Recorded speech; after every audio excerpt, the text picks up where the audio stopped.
I should probably make sure I don't have anything going on. I know. Ready? Yes, sir. You guys ready? All right, we're gonna go ahead and go. We will go ahead and call city council regular business meeting to order. This is Thursday, not December, it's January 15th. Forgot to change that on my notes. At 5 p.m. Roll. Councilmember Borjon, Here. Brown, Cool, Here. Minneke, Porter, Mayor Phillips. I'm here as well. We do have a quorum, so we'll move on. Item number 2 is pledge of allegiance. Would you please rise and say the pledge of allegiance with? I pledge allegiance to the flag of the United States of America, and to the republic that stands one nation under God, indivisible, with liberty and justice for all.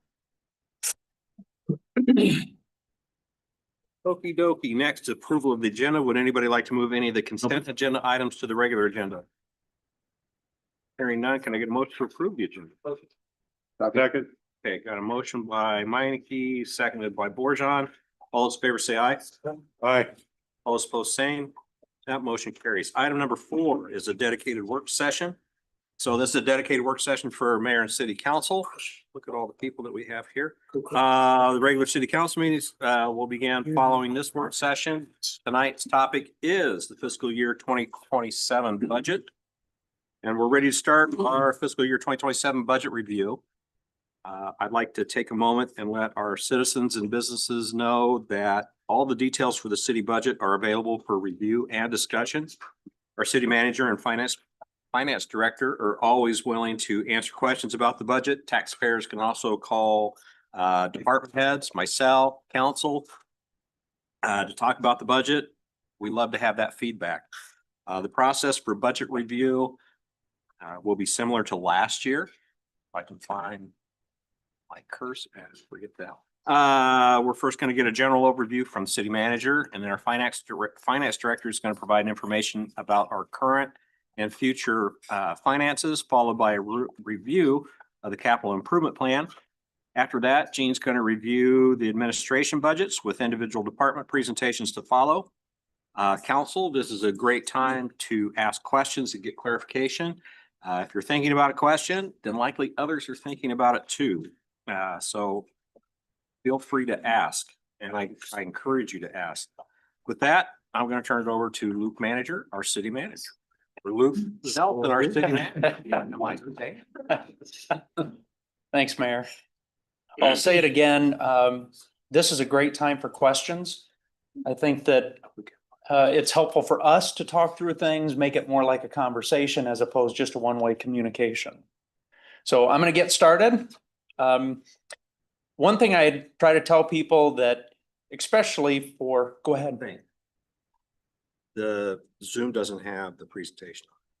Oh, see, I said I was going to forget to kiss. I didn't cast it. Do you know how to do that? Thank you for noticing that. It's on this screen that you have to cast. This one? Yep, and you have to cast screen 2. Where's your mouse? It's on the other screen. So that's like your second. So you gotta drag it all the. Yep, got it.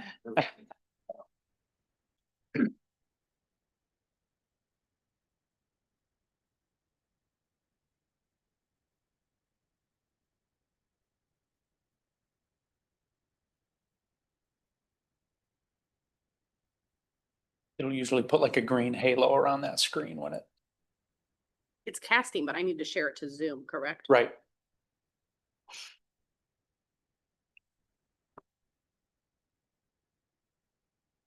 And then will you There it hit is. slideshow? So you got to take your cursor all the way over to the other screen, hit slideshow. Top right. There you go. Bingo. That's good. Thanks, Lindsay. Sorry about that, I was a little slow. Thanks for catching that. Okay, so for council members, we're going into this. I know that we have some council members that have gone through this a couple times, some new council members. So I'm just going to be really clear and explain your key decisions. We can get all the way down to zeroing in on expenses, like really small things. We can have discussions about paper clips if you folks want to get in that deep. If you don't, if you want to see more at a high level, what I try to do is guide you to a few basic things to really focus on. Number one, which capital improvement projects do you want to move forward? Number two, what is our base wage? So that's like our cost of living increase for all of our staff. That's the key number that's used to calculate where their wage adjustments are going to happen as of July 1. Do you want to lower the tax levy? And I'm very specific with those words, not to say, do you want to lower taxes?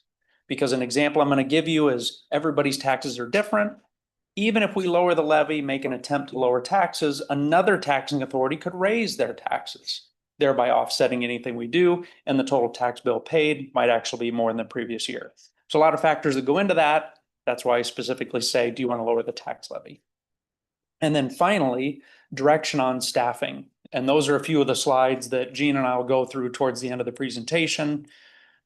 We do a staffing plan, and part of that staffing plan is the recommendation of what new staff we would hire in the upcoming year. So those are the major discussions. You know, the thing that I wanted to put on here to make sure you understand is that as elected officials, you are ultimately the guide on what happens in city government.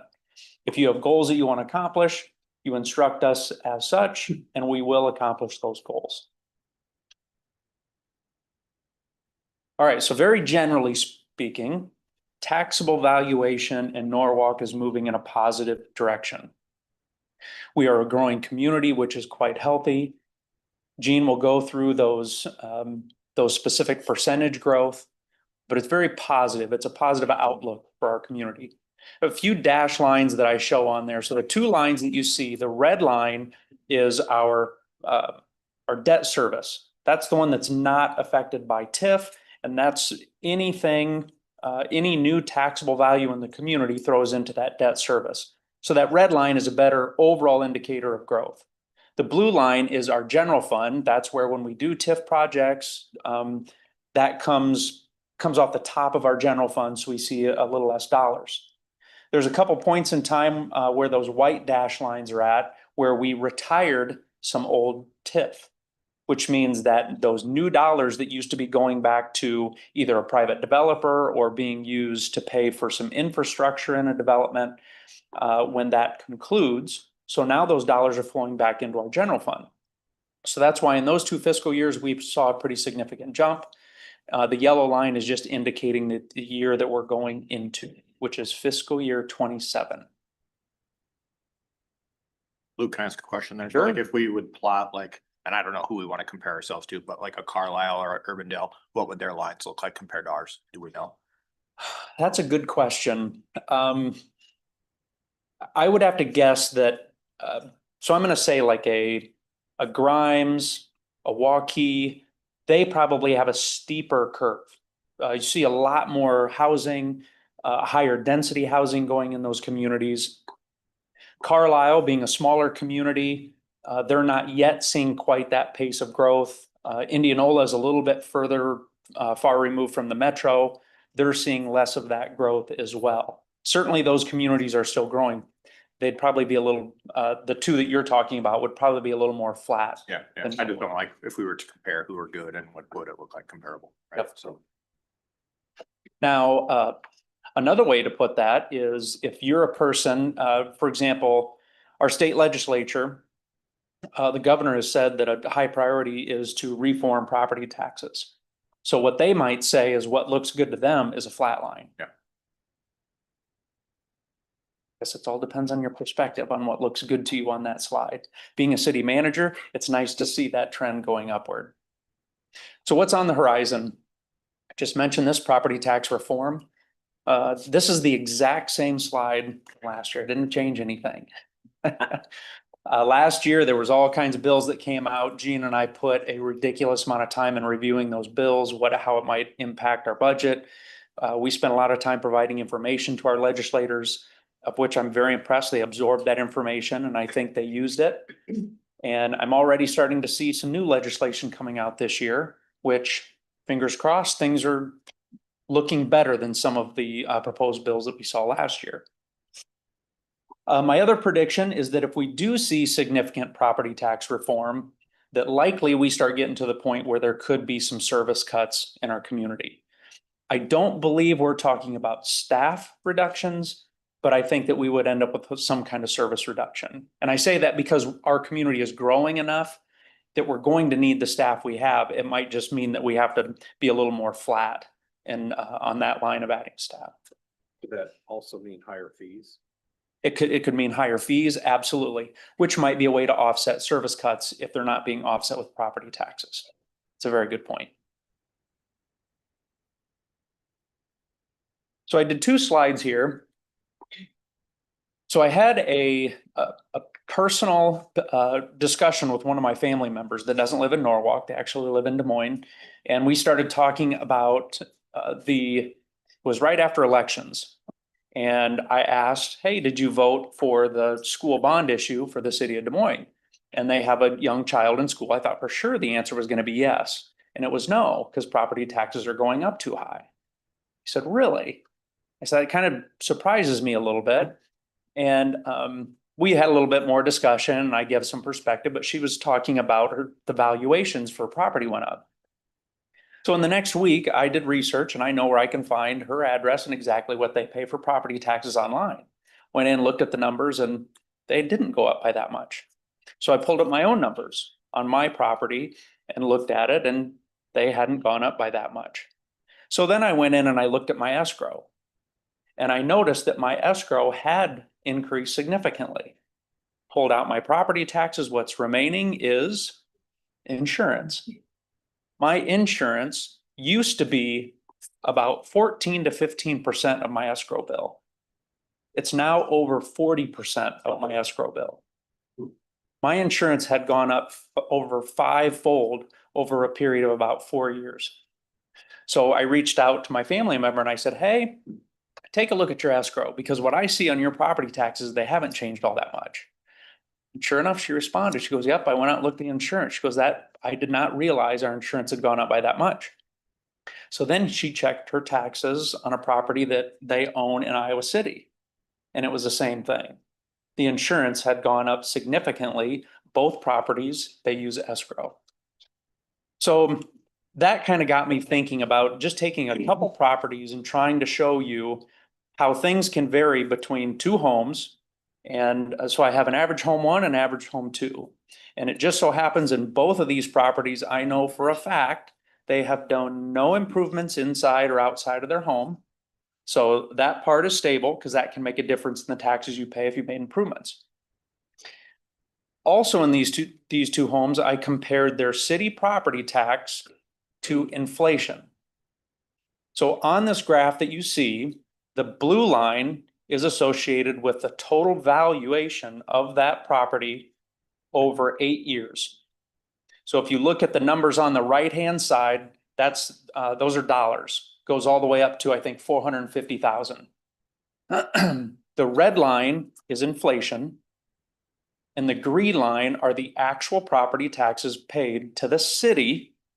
To reinforce, we're talking about just city property taxes here. The amount of property taxes they paid as a percent change each year to compare it to inflation. What you see for property number 1 is that there is 2 times over the past 8 years that the change in their property taxes exceeded inflation. So 2 times that happened. The other in this one, because I only went back to 2017, so the other 5 times the change in city taxes were less than what inflation went up by. So when you hear people say, and I think I just heard the governor say it the other day, that government is outpacing inflation, for our community, this particular property, that's not the case. For home number 2, there are actually 3 years where this one did exceed inflation. And you might expect to see those green bars look identical for both properties. The reason that's not the case is, first of all, this property is slightly lower value, but their change in valuation was larger from the year 2020 to 21, that big revaluation, one of the big revaluations. And because theirs went up as a larger percentage, then their city property tax percent increase was higher. So in that big inflationary years, theirs were slightly higher. But nevertheless, more years than not, our change in city property tax was less than inflation. Any questions about that? The next thing I want to go over, so we did Envision 2035. And within that, we established a number of goals, and each council member was assigned a championship for each one of those goals. So you put those goals together and then you think, okay, this is great. We're asking staff to go out and accomplish these things. Many times there are finances linked to each one of those goals. So what I wanted to do is to show you for each one of these, which projects or what costs within the city are helping to support those goals. So the first one is the master plan updates. So within the CIP, project CMDV 2202, these are the planning studies that will allow Luke Paris to get started to go out and update that master park and master plan. The next one's kind of a big one. This has to do with our southwest corridor out to Interstate 35. And we have several projects listed, each one of those out. These are all major projects.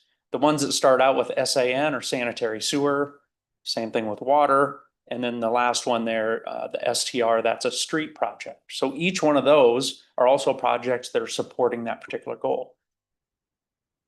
For walkability, the main project here is the Great Western Trail connection for Western Norwalk. The one that Jason is primarily the champion of, right now, we don't have a CIP project or necessarily dollars in the budget. My guess is Holly probably has some funds in her budget to help with this. But for this particular project, it's primarily staff time and organization. Ed, mission accomplished.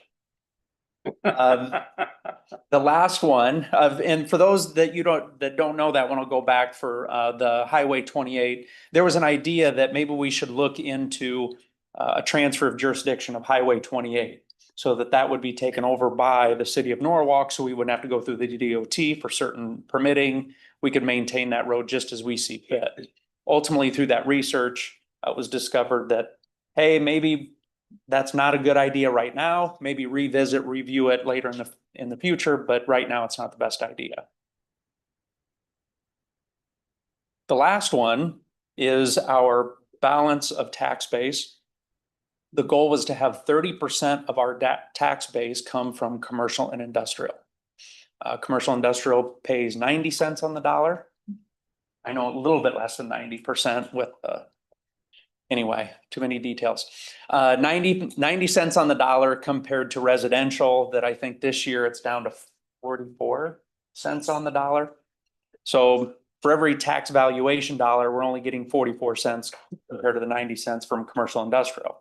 So the more commercial industrial you have, the more balanced tax base and ultimately the less cost for everybody. So you'll see a lot of similarities. In fact, all similarities with those major infrastructure projects that showed up for the I-35 interchange and that southwest corridor, because ultimately that's where we have the opportunity for a lot of light industrial growth. Okay, big topic jump. So if you remember, I said one of the key things that you need to focus on is what that base wage adjustment will be. Each year, we look at a number of different factors. We look at what kind of wage increases we agreed to for our unions. We look at inflation. We look at what other communities in the metro or kind of our competitors are giving for wage increases. I made a note of those, a few of those things below. Within just the past couple of days, I've received feedback from a number of other metro communities, and I found that that average was probably closer to about 3.9%. Gary, I don't know if you've heard anything, any updates. So what we're seeing is an average across the metro is a little bit higher than what I am proposing our base wage. However, if you recall, we just made some adjustment with our deferred comp. which the city is now matching up to a certain percent, depending on years of service. So to me, that certainly should be a component of that wage adjustment. So ultimately, the recommendation is 3%. We went to our policy admin work group and asked them for some feedback, and we dove into the weeds a little bit more. But ultimately, this was the result of all those discussions. Any concerns, questions? Is that too high, too low? We're still keeping an eye on comparability for different positions, right? Every so often we go back and check. Yes. So this is a separate topic of comparability. Yes. Thank you.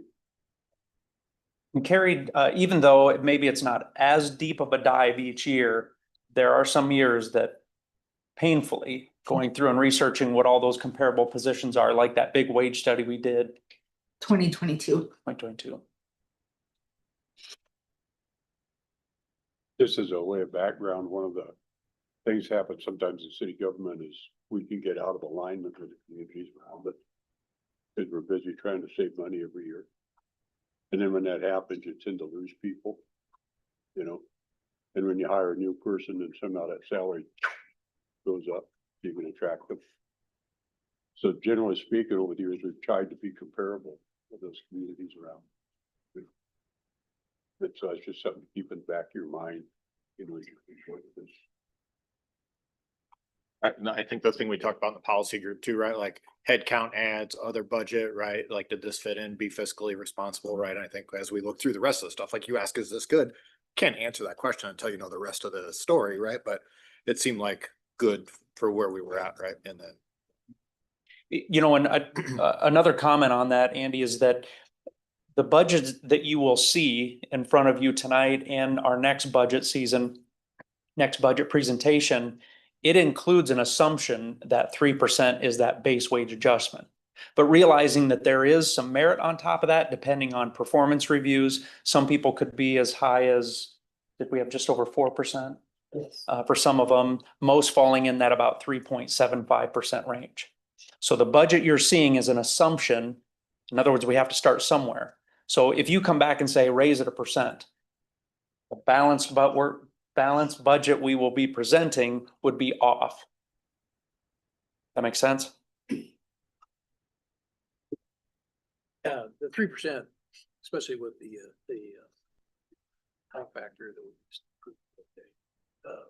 The deferred. it deferred, yeah. Yep. Seems reasonable, or what I'm seeing in the private sector, like better words. Good. That's smart. Things can change, but that's kind of 3.5%. So going back to, so Andy said, I think is a good point, that it really depends on everything you see in the budget if we need to make some adjustments. Anywhere during this process, if you decide to make some adjustments, we can certainly do that. Any other I would questions? echo George's comment. Like private sector, the company I work at, right? This is very comparable to like what our bucket was for merit increases too, so. Yep. So I'm going to conclude just by reiterating what those key decisions are. The first one would be really taking a focus on those big CIP projects. Sometimes it's tough. The more zeros there are in a project, the harder it is to comprehend. And sometimes it's easier. I know it is for me. My home finances don't have that many zeros. And sometimes it's easier on some of those smaller numbers. But those big projects are the big decisions that should have a lot of thought from you folks. Look, Yes? can I mention, we're not talking about the CIP actually tonight, but it'll be part of the overall decision of the budget. We'll bring that forward in February. I will be sending out documents for you to review. It has gone to finance, but tonight is a Okay. actual decision on CIP. Thank you. So then again, talking about the base wage adjustment, do you want to lower the levy? I think part of what you're going to hear from Gene is explaining what your options are as far as adjusting that tax levy. And then finally, direction on staffing. Any other questions for me? If you kind of loaded that number with the deferred comp, right? Like I know it was 1%, 2%, and 3%, but I don't know the average tenure of staff and the uptake of it, right? Like that's the hard thing. It probably gets us to 3.25, 3.4. I don't know, but that's something we could look at it as well too, right? Right. So. That might be a fairly easy to number, at least come up with an average of tenure of staff. Sure. Yeah. The uptake is the hard part, right? Like you don't know what people are gonna want to contribute and be a part of, right? And what our match would be. Yeah, we could probably give a low and a max. Yep. All right, Gene, I'll turn it over to you. Thank you.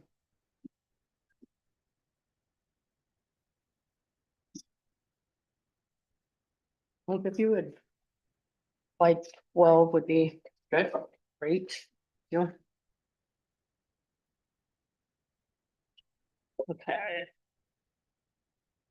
Start with our assessed value. Our assessed value is 100% values of all properties in Norwalk. On average, over the last 10 years, from 2018 to 2027, which will be next budget year, we have grown assessed value 12.2% on average. So really good growth. Speaks to the financial health of Norwalk.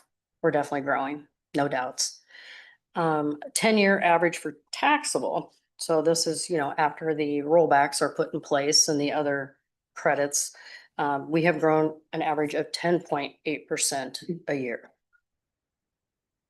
What can be taxed and this is, what can be taxed and what the revenues are based on. In another slide, I will talk about actual revenue because there's been some changes to this as well. So the breakdown of the three classes of property over the same amount of time, residential has grown on average 9.5% a year, commercial 15.7%, and industrial 44%. Michael Foods, from 24 to 25, their value increased 23 million. So they're really driving that industrial number. So if you wouldn't mind slide 13. So this taxable growth number, which is 9.07, this is from this current year to next year. So this is just 1 year growth is just a little over 9%, which is really good. This taxable growth is the most critical factor with regards to our budget numbers and our ability to pay for ongoing projects, finance projects, and initiate any new projects. So it's a really good number.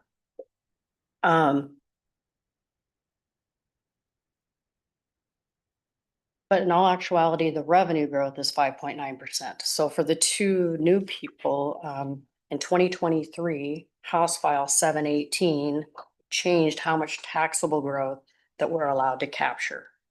So of this 9%, we're getting about 6%. It essentially reduced it by 3%. The rule is if any city grows greater than 6%, which Norwalk has on the most recent several years, then your tax revenues are reduced by 3%. So last year's tax rate was $7.63. This legislation will automatically reduce it to $7.41 per thousand in our general fund. If we were getting that same amount, we would be getting an additional 200,000. So this year we're going to get 381,000 new dollars. This is much better than last year. Last year was about 200,000, but with the reevaluation year, we were able to capture a little bit more. So we're at 381,000. Again, if we were, could stay and maintain that 763, we'd be looking at 580,000. If we were still at the 810 limit, which we had been for ever and a day, I don't remember it ever not being 810, we would be getting about 630,000 in new money. So the decisions would be easier under those scenarios, of course. In addition to that reduction of 3%, the recent legislation also lowered commercial industrial rollback a little bit. The first 150,000 of taxable value on commercial industrial properties is subject to the current residential rollback. So that first $150,000 gets rolled back all the way to the 44% residential rollback, and then the 90% kicks in. Incidentally, that average is about 87%, and that's Iowa Department of Management prediction or estimate. So this new legislation in 23 has been backfilled the last 2 years. Under a current proposal, it looks like they'd like to remove it. If that happens, that'll be about $45,000 less to our budget. In addition, the commercial and industrial rollback that went into effect in 2013. So commercial properties and industrial properties used to be taxed at 100% of their value. 2013, they lowered that to 90%, and they have been backfilling that ever since.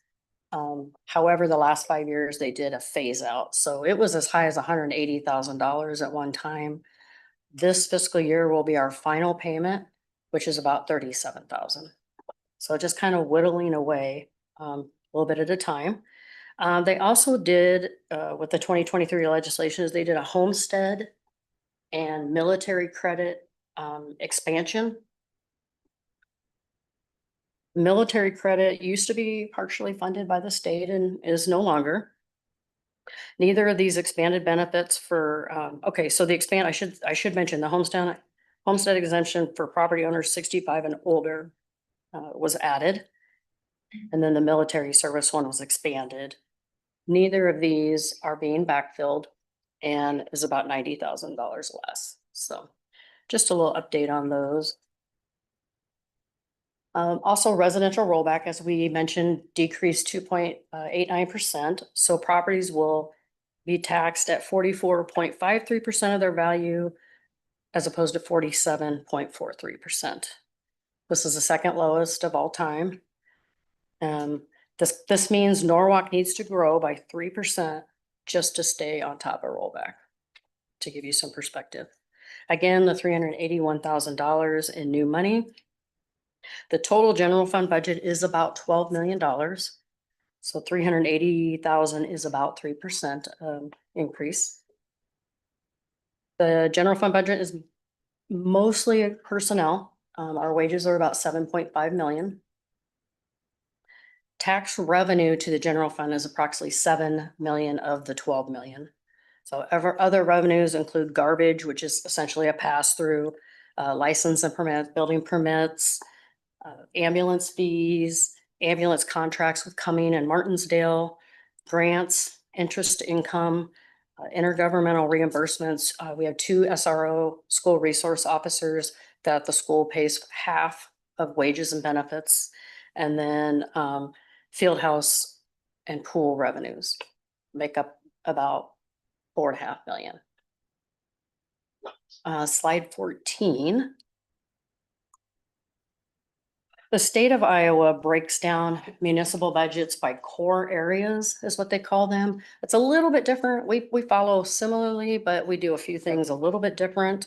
They break it down by public safety, which is fire, EMS, police, and building department. And E911, so Westcom. And as you know, our building department falls under our community development department, so just a little bit different. But as in the state budget forms, you'll see building department under public safety. Culture, recreation is library and parks and rec. Community and economic development is one area. And then administration would be elected officials, city manager, finance, city clerk, human resources, legal, and IT. And those are all in one core area. Administration. So with all of those areas, 380,000 new dollars, it's kind of, makes some tough decisions. Living wage adjustments for staff, maintenance of equipment, inflation for supplies and equipment, and then, continuing education and training for our staff, all included in those budgets. Slide 15 and 16. Shows in a pie graph or a pie chart what our property tax revenue by class is. So in 26, our residential, which is our current year we're in, was 85%, commercial 10%, industrial 5%. If you go to the next slide, you'll Before you see, go, remember the goal was to get to 30% yes, between commercial and industrial. And Good night. I have one other question. So on the slide before, you said 384,000 of new money, so to say, but 7.5 million is salaries, and we proposed a 3% raise. That's 222,000. So Yep, do the math, right? We're talking Absolutely. about $160,000, right? absolutely. Yep. Okay. This is the biggest. And I'm gonna touch on that. The next slide, you'll see we're making progress. We went from 85 commercial to 79. Or I mean residential 85 to 79, commercial 10 to 14%, and industrial 5 to 7%. Excellent growth numbers. We're doing what the elected officials have asked, which is balance the tax base to move toward 30% commercial and industrial value. We're moving in that direction. However, as you know, on several occasions, I keep mentioning, I don't believe we should hire new staff. I don't feel like we have the ability to do that. Why would I make this statement if, to this effect, when in fact the city is clearly growing? I mean, we're growing. So you look at the next slide. We're growing, it's wonderful, but it's a long game. And I can't emphasize this enough. I've mentioned this in the past. We have two new people. The reason I indicate why I believe we should hold off on new staff, other than what's recommended in the budget, which really doesn't affect the general fund a lot, is if you look at slide 17, this demonstrates that the revenues from the added growth are not yet being realized in our general fund. As far as revenues to the city for O&M costs, the reality is at this time, commercial and industrial revenues are being diverted elsewhere. 75% of new tax revenue from commercial and industrial is being diverted to the TIF fund in the form of rebates, grants, high-quality jobs programs, and principal and interest payments for infrastructure incentives, with debts being paid out to as far as 2042. Based on this and forthcoming legislative changes, the city may need to take a deep dive into our financial policy and incentives.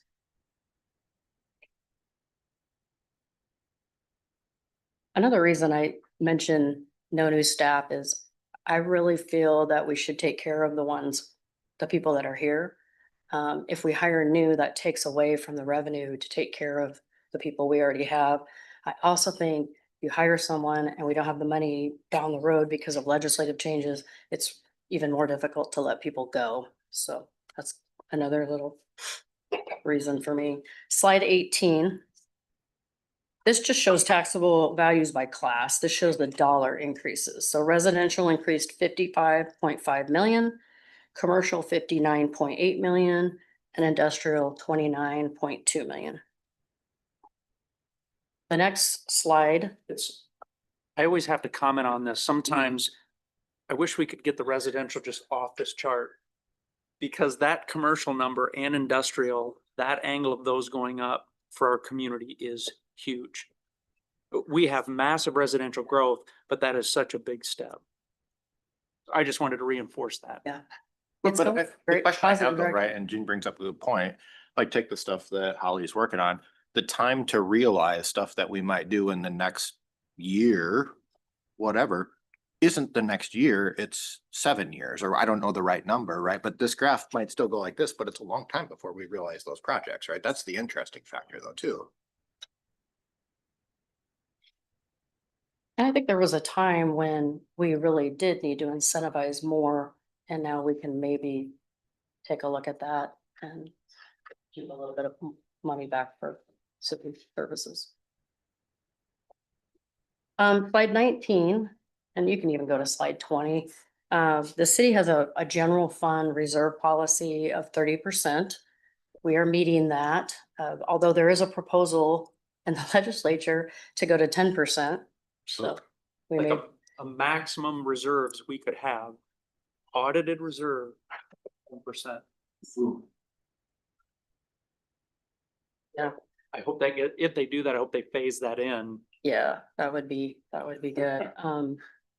We are meeting that reserve as of now. What we, the reason we go 30% is we try to utilize this for like unexpected expenses. I believe in 20 or 21, did we have a tornado come through? And we used, some funds for that. Also, one of the most significant factors when determining our bond credit rating is the amount of reserves we have in the bank.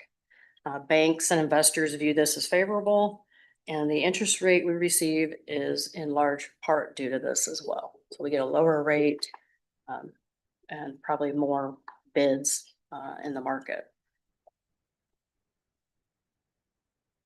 Slide 21, 22, and 23, we'll go through those. These demonstrate the tax difference on an average value home of $375,000. If they received a 5, a 10, or a 15% increase in their assessed value. And the city kept the levy at 1488. And I'll emphasize this is only the city portion. This doesn't include the school or the county or DMAC or any of those others. So slide 21, if a homeowner in an average valued home of 375 in Norwalk had a 5% increase in their assessment, if we kept everything the same, it would actually decrease their bill $37 a year. So if you got a 5% assessment, or about $3 a month. So pretty steady. If you go to the next slide, we're looking at 10% increase in your assessed value. This would actually increase your tax bill by $86 a year, or about $7 a month. The next slide shows a 15% increase. If you had a 15%, it'd be at $211 a year, or about $1760 a month. Gene, what I recall is you said that you made contact with the county assessor, and they said if they had to throw an average on the home, it was somewhere between the 10 and 15% range. Yes. On the valuation. And yes, and she said, let me reiterate, I'm not super comfortable giving that number, but that's the best they could come up with. Right. And when we went out, Gene and I checked probably a dozen properties, residential properties that we felt hadn't changed in value in some other way. Some of them were under 1% change. Some of them were around 5%. Yeah. I think we only found one that was higher than 10%. Which is fine. I actually I didn't put it up there, but I did, if you wanted to know what it would be to decrease 10 cents. The difference for at 5% would be $5 lower a month. At 10% would be about $5 more a month. And 15%, if we lowered it a dime, it'd be about $16 a month. So we're talking $1.60 a month. 10 cents would have to come from our debt service fund if we did that, because it's not subject to TIF. So it's easier to make that adjustment there. It would probably allow for an additional 1.5 million in project funds. I am not recommending doing this, but wanted to give you an idea of what 10 cents could mean to the city. That's a 10-cent levy reduction. Yes, and it would be the debt service fund. We'll talk about staffing. Is that the next Yep. slide? Yep. And I can go through these, or it's up to I would you. love if you would do that. Okay. If you- So there's several slides here. This is part of the 5-year staffing plan that all the department heads and Carrie put a lot of time into.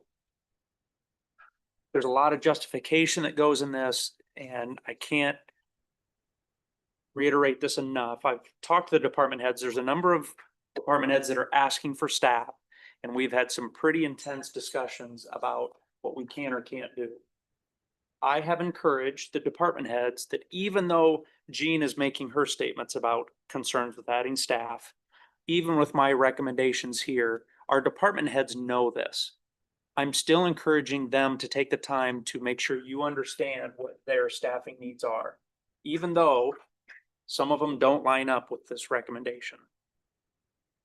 With that being said, so on the far left, you see the department name, and then below the department name, it identifies a title for a position that they're requesting. And then there's a cost in there. jump to one that where there's actual request. And then the next column where it says fiscal year 27 recommended, that's my recommendation. And this recommendation is what is reflected within the budgets being presented. So if there was something that showed up here, for example, in the library, if you said, hey, we want to add that materials handler, that 14,290 would have to be fit into the budget somewhere. Okay. With that said, administration, community development, and economic development, there are no current requests. For community development, there is some heads up that in future years, that may actually come forward as a request, but currently nothing there. For fire, EMS, and Chief Porter will go into more detail, as it will any of the other department heads reflective of this. But a change in a captain status, as well as implementing a STEP program, yields a cost of about $24,000, of which I am recommending that be approved. The note that I wanted to make is we currently have a fire department that is not unionized. If they were unionized, they would fight hard to get a STEP program implemented. And that is very common. Same thing in the police department, same thing in public works. So I feel like that request is quite logical. For the library, there's a $4,000 request for circulation supervisor. And go ahead. If I can help with that one. When the council previously approved the circulation supervisor position and hire, we had hired that individual with a job description that did not go through the wage study. And so what we found through looking into it after the formal wage study was done, we were very underpaying that person. So we have done I think it's a 2-year step, Carrie, is that right? About a year and a half. A year and a half to get that individual up to where they should be, assuming we go ahead with the FY27 recommendation of 4,000. So, and that's, thank you for the clarification. You might look at this and say, oh my gosh, we only pay a circulation supervisor $4,000. It's just a portion or whatever the adjustment is. Same thing with the captain position. The summer intern is something that previously that's been covered by the Library Foundation, which is amazing. So we're proposing that continue. For Parks and Recreation, they're looking at a programming intern. That term intern is something that can be hired maybe to fill a gap. If we have staff that are off for a certain period of time. Intern is also something that tends to be year by year. So it's not like you're bringing a full-time staff person on where having to reduce that position in the future would be a problem. So you're really only making a 1-year decision each year for an intern. The park technician, this is also something where it was approved for April of 2026. So go back a year and we said, hey, we'll do a mid-year hire. This is asking to accommodate the remaining portion of that. This is also a position, the Parks and Public Works do a great job of working together. So there's some support through mowing right-of-ways and some other assistance to Public Works. So they're actually offering to offset some of that salary from the Public Works budgets between, I think, road use tax. Yes. Okay. Also, I should mention, Dakota did indicate that he believes the part-time amount will be reduced by 10,000, so that could potentially be 39,000 instead of 49. Now there is a future request, also a park technician one, that's a second position. And I just want to draw attention to the notes there that say additional parks coming online. You folks have heard me say this several times before. Each time we do a new development, we see a new park come online. That park has to be mowed, maintained. That takes a significant amount of time from staff. For the police department, Chief Staples, I know that he receives pressure from a number of different angles, both to add staff and not to add staff. So I think he'll do a good job of explaining to you why it's, why he brings forward these requests. He feels it's important to express the needs of the community. Ultimately, what was recommended in that budget was to allow the hire of a records clerk. He had 9,100 in there originally, but I think after there was a little bit of discussions, he reviewed and he felt like 8,000 was adequate. And last is the Public Works Department.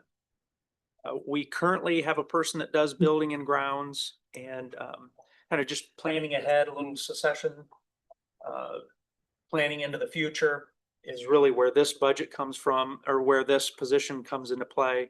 And I think that this is also funded not just from Public Works budgets, but also from general fund, because this person services the field house, some time at the library, here at City Hall, all the different. We have it 75% out of the general fund, because it works with all the departments, and then 25% from public works.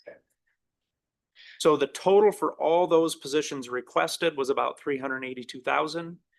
The total of what's recommended is about 158,000. Should we see the park and rec employee that is going to be shared, well, not shared, paid for partially by Public Works? Should we see that salary in these dollars? So Andy, you were doing some calculations of how many general fund dollars are available. So you're looking at this, you say, wait a second, that number's higher than what he said when he did his calculation. That's a good point, because of that total 158,000, that is not all coming from the general fund. We could break those out into each item if you wanted to. This is just an overall staffing review. But the total amount impacting the general fund is not that total amount. These are only general fund dollars in it. No, this is, talking. No, there's some No. public works money Okay, in there. okay. so that's from a number of different funding sources to cover that additional staff. Quick question on the Public Works Department, this one, the 16,630. Yep. That's somebody's leaving and somebody's coming back on. Why is that such a large number? You know, My question. you're gonna hear Greg talk about this. There's no requirement for somebody to say when they're retiring. It'd be great if they give us advance notice, but in some cases, we might get a 2-week notice. Nevertheless, we have some staff that do share, hey, I'm thinking about this. It's a good time for us to start planning ahead. When you've got a staff person, you absolutely want a new person to spend some time with training. It's good to have overlap. Okay. I could argue that 68,000 is maybe a 1 or 2 year expense, and then it would drop off. Okay. Makes sense? Yeah, that makes sense.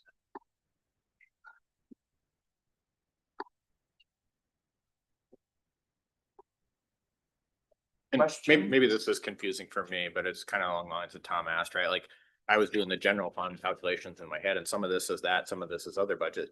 Like I'd almost want to see a burn down of, you know, like what do we have available in general fund and dispositions are asking for this much. And so now we have 80,000 left in there by the time I have these positions, right? Versus like, you're just asking for these and I don't exactly understand where the money's coming from, but maybe that's me and I'm new, right? So that's what's hard for me in this perspective. If it would not be, if it was just staffing, Gene has those spreadsheets. It's probably a matter of pulling that info. Well, I together. think what needs to be considered is the revenues as well. So as far as fire and EMS, Jen's new revenues are gonna cover every bit of Right, those. then that's a different perspective at all. Right, completely, and you're right? gonna So- see that when she presents her budget next time. Yep. So you make a valid point. It just occurred to me, you definitely need to see the other side of it as well. And we will bring that all together.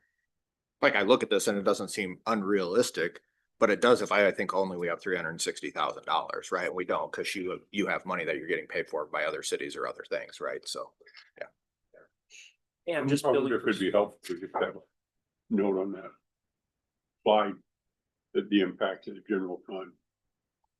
A certain dollar amount of that source from the general fund. But would that make it clearer maybe? And the balance from other funds? Right. Once you see the revenues. Yeah. From different sources, then you'll understand how we can balance that out.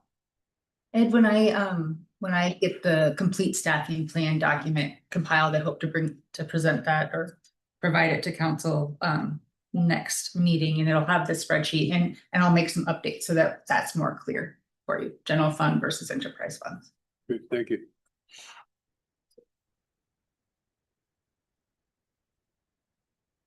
Any other questions at this time? This is just the first of many discussions during the budget. Capital will be a big discussion, and I will get those to you. What I will send you is a document that's this big with all the projects over the next 5 years, but then I will send you what we're recommending to be active. And the finance group has met and made the recommendations as well. So we will set the public hearing for the CIP February 5th, and then we'll have the actual public hearing the following. So you'll have a full month to take a look at those projects. Luke, can you go back a few slides? I think it was when Gene was talking about revenues went up over the 10 years, right? Keep going back. Keep going. There. Like, do we know, like what, like, so taxable growth has been 9% as we've gone. Like, do we know what our expenditures over the same time have went up year over year? Cause like, you kind of want to see that together, right? It feels like. Sure, I can provide that. That 9% Unless- though is year over But, year. like, if we know we've had spikes or valleys, like, is it growing consistently or not? That's something when I look at my budgets, like what is that same thing doing, right? I can tell you without a doubt, we've been growing in both areas, but that 9% is just a year over year. Yeah. Okay. So I'll get you like a 10-year history of where we're at. Because hopefully those numbers aren't starting to get a lot closer to each other, right? Yep.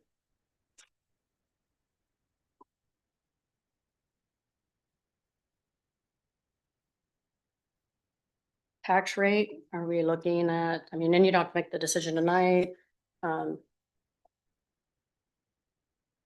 Maintaining, leaning in that direction, or would you like to see a reduction? My personal opinion, would be nice to maintain, let's say, I just soon do the budget, do what we gotta do to be the best we can be, and then see what the levy is. Is my personal opinion. I think I'd be hesitant on changing the rate right now. With the legislature just getting spooky. I agree. I have a question for Holly, actually, when she said like, you know, our incentives and other things, like, what's your natural reaction for that? Yeah, I'm kind of glad you brought that up. It's a little different. I get it. I think that candidly, I think that economic development and commercial and industrial developments are the low hanging fruit. It's easy to grab at those and want more from it. And I think across the board, other expenses and other programs don't really get looked at too much. But economic development and commercial industrial developments and projects and growth, that's brand new dollars for the community. So whether we're only getting 25% of that for a few years or 100% of that for all of the years, it's brand new dollars that took effort to get them here. So I think we need to be a little bit careful when we think about either doing away with or completely slashing some of the programs that we have, which there's only a couple. I know that the high quality jobs grant was mentioned in that, but I think we've given away $6,000 of that in like 7 years. So that's just a dot. But in terms of TIF, you know, TIF gets used for primarily public infrastructure. And so it sounds like it's an incentive and that we're just giving these dollars back to private developers and private projects, but it's being used for public infrastructure that opens up other areas for more new investment, more new tax dollars. And we see new dollars from that, regardless of how much TIF they get for how long. And I think the city has been smart about how we've done TIF. Way back when, I think Gene alluded to it, there was a time where we had no commercial. So we had to be a little bit more aggressive. We did some grants. But even then, when we did grants, they were at time of C of O. So the building had to be constructed and open. And then we still reimbursed ourselves that grant through their new TIF. Now we only do TIF rebates. And we only do, I think our top has been like 75%. And we try to stay around 10 years or 15 years. We've got a couple bigger ones from several years ago. But Michael Foods, key player, I mean, that was the biggest incentive package we've ever done. And they are the most valuable project in Warren County. So that paid off. They've all paid off So I think just keeping that in mind, all of those different, the bigger picture with that, I think is important. So take the DMOS thing and we're gonna talk about $8,500 tonight for them, right? Like, would that have changed their opinion to come to Norwalk? No, So, With But- tax abatement, it's a big help. It's a big help. because we've incentivized that area and now we're giving tax abatement. And I mean, it's just one after the other. I feel like, let's keep a little for ourselves. And I will say Michael Foods, we're still paying. Mhm. And their value increased, but so did their rebate. We went from 65% rebate to now we're paying 80% rebate. And we're still paying on infrastructure that we put in there for several years. So it is a long game. I'm not saying it's bad. I just want, that's why I keep saying that about staff. I want people to understand that. And that's not anti that. There's a reason financially for and it. I'm not trying to pit you two against each other, but I think it's valuable insights from both of you. right? We're best Different, friends. different.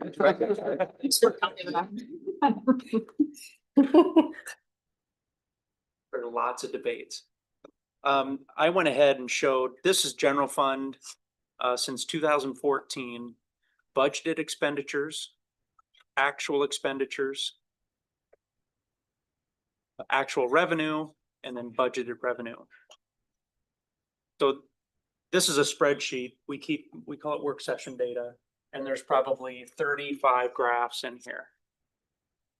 And it drives Gene nuts and I love it. No, I like it. I like it. Yes, like 18 and 21 are great, but like what happened in 22 when the revenue like was below the expenditures? That's a tough year, right? So.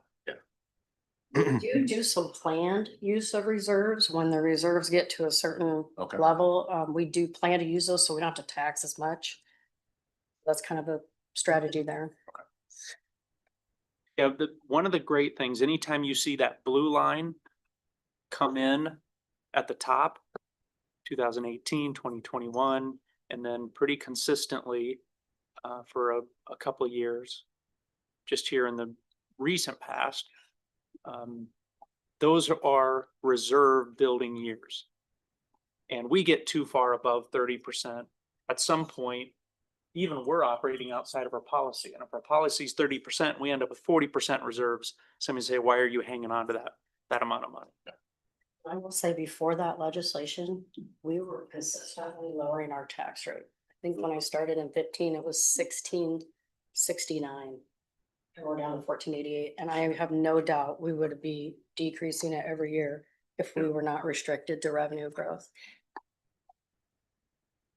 I think you said one year that we kept it the same, but we could have dropped it 60 cents or something like that, but it didn't make sense to do because of legislation.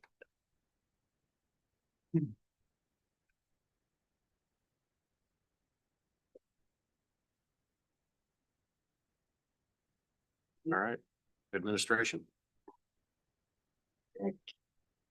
This won't take very long. There's not a whole lot in here. We have the spreadsheet. Yep, Okay, I'm gonna thank throw it you. up there. Executive administration, the first spreadsheet covers the city manager, 25% of his wages and the elected officials, and then any like training or allowances. We do have some money in there for if there's a labor relations issue.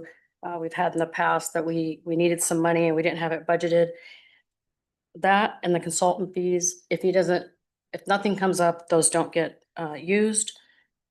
This is an increase of about 5.9%, mainly in the wages line area. Felt like it was in line with the growth numbers of 5.9%. Next is finance. That's about a 4%. This covers 50% of my wages and 40% of our director of information. Why can't I, what is your title? City Internal operations. Director of Internal Operations. I apologize. I drew a brain something there. Director of Internal Operations and City Clerk, and then any like education training and then PFM consulting fees of about 2,000. There's also insurance, property and liability insurance in there, basically that covers several departments and areas. This was about a 4% increase. So I have a general comment and I didn't get through all of these, but there was definitely, I went through some of these and I looked at them where we had places where actuals were something. less than the budgeted number. And then our new budgeted number was more than the budgeted number that we had before. And so like my boss, to me, will just rake me across the coals, and I'm gonna ask the same out of you, right? Like, so you had a budget and we spent less than that, and now you're asking for more, and you couldn't even spend the budget you had. What are we doing, right? And so Right. you better have some good plans of why that budgeted number should be more than the budget that you didn't even spend before. And that goes for all of the areas, I guess, right? Because I saw it in a few places. Yes. And So, sometimes there's reasons for that. We know that something's gonna happen that's Yep. hasn't happened yet.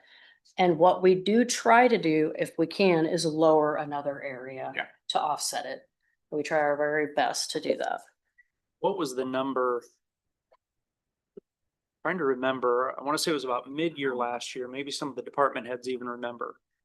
But Gene came to us and said, hey, if everybody can find a way to not spend this many percent out of your budget, it would allow for this, whether it was a staff change somewhere or to not have to amend the budget. But those are situations where we'll see staff come in and department heads will say, hey, here's a line item. I'm really going to hold off on doing this. So I'm not going to spend those dollars so I can turn back more money as requested by finance.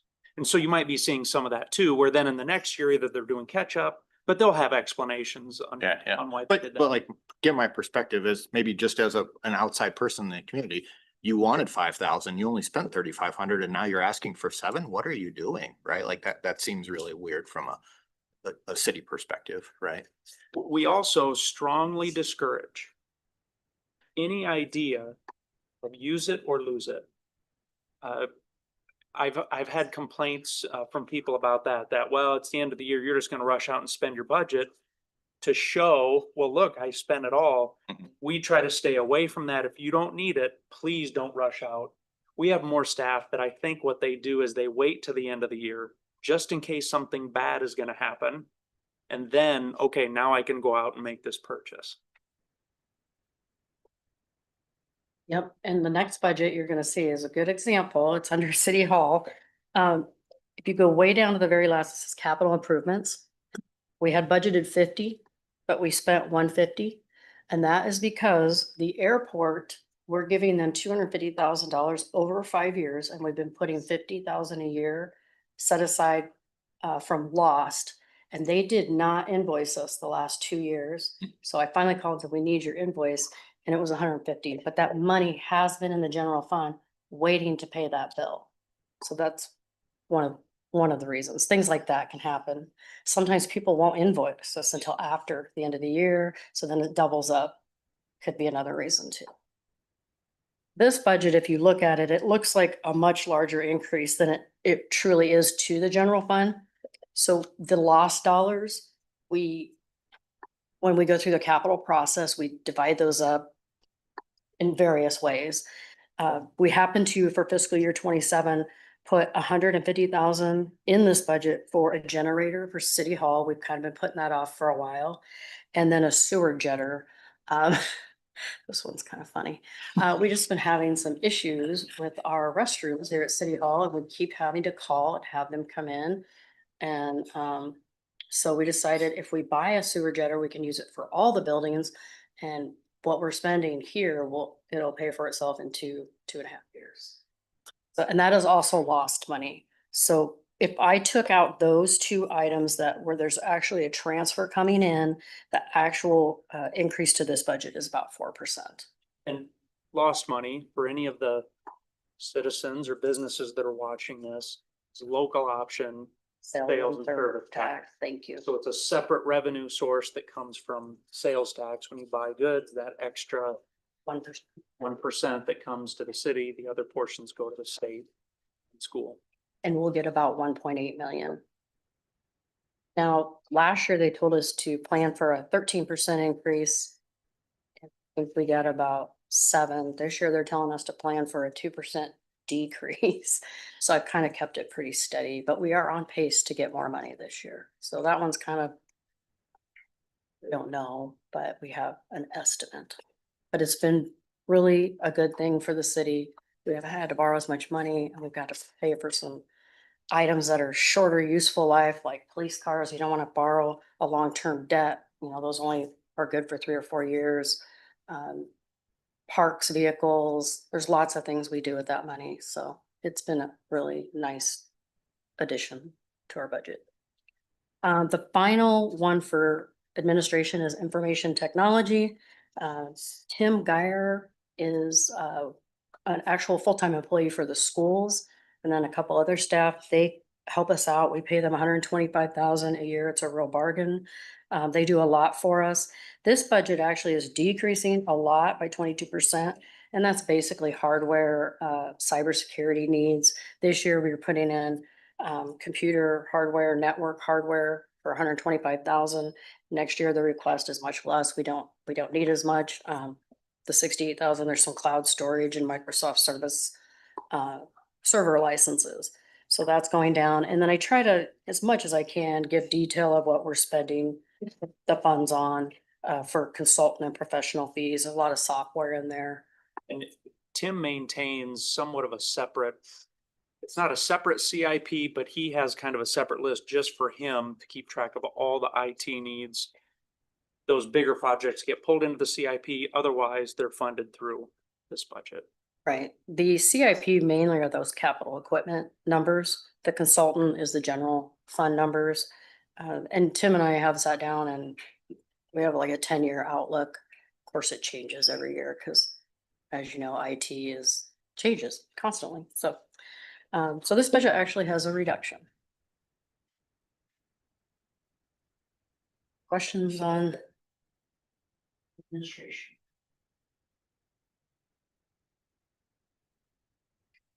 Sounds good. Thank you, Chief. Thank you. Chief, you're up next. Right.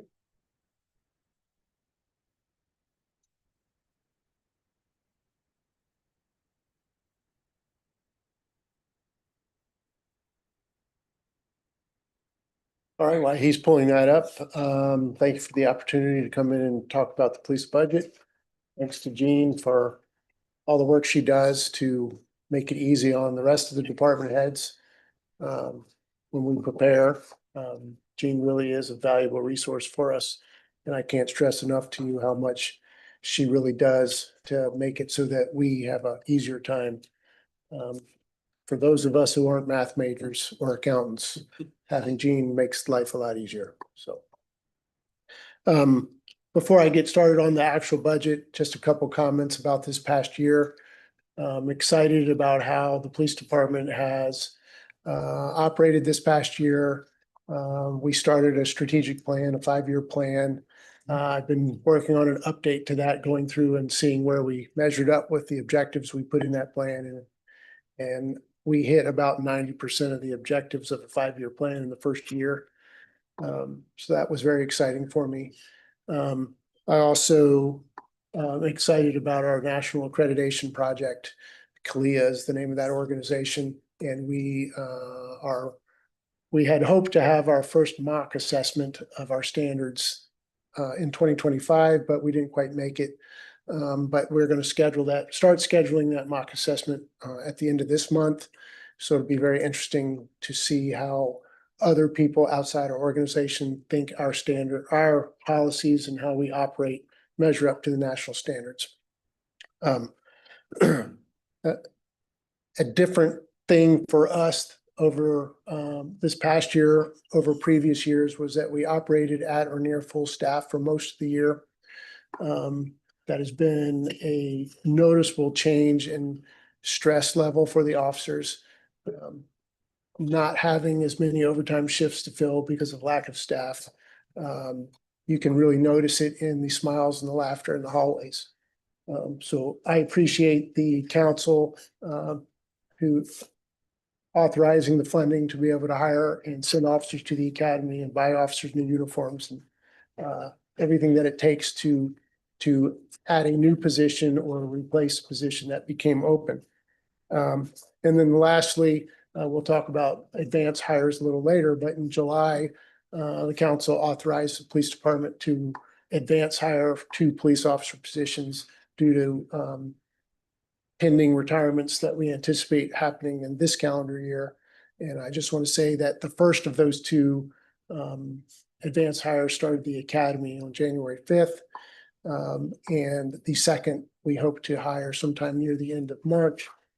She is a certified officer from another community in Iowa.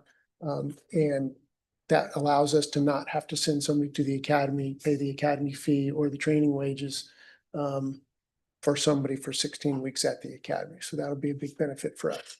And over time. The time, yeah. It saves us 4 months in training time. So with all that being said, I'll move on to the budget. Salary being the first line, that salary number does not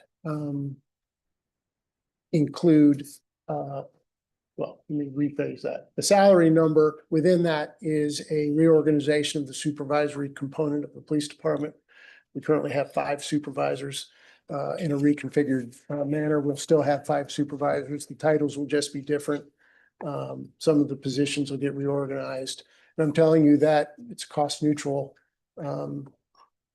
It's cost neutral change, but I'm telling you that because at some point in April, most likely, Carrie will bring you wage scales and the job descriptions and the pay band for new supervisory ranks. So because of retirements, the change doesn't affect the budget. The person leaving makes enough money that the person's the new structure fits within the amount it costs to supervise the department. Also in that salary number is the advanced hires. Hopefully they will both be retirements will happen, but there's a little bit of money there to support the advanced hires if one or both of the retirements don't happen as early as we anticipate. After that, you'll see part-time wages of $8,000. That is what Luke mentioned earlier about part-time records clerk. Currently, we have one person doing office and administration work in the department. That person has been by themselves a one-person shop for the last 12 years or longer. That person, the main thing they do is support the number of officers. The number of officers has increased from 13 to 22, but the number of people doing administrative support has not increased. That is causing a backup of some work that needs to get done.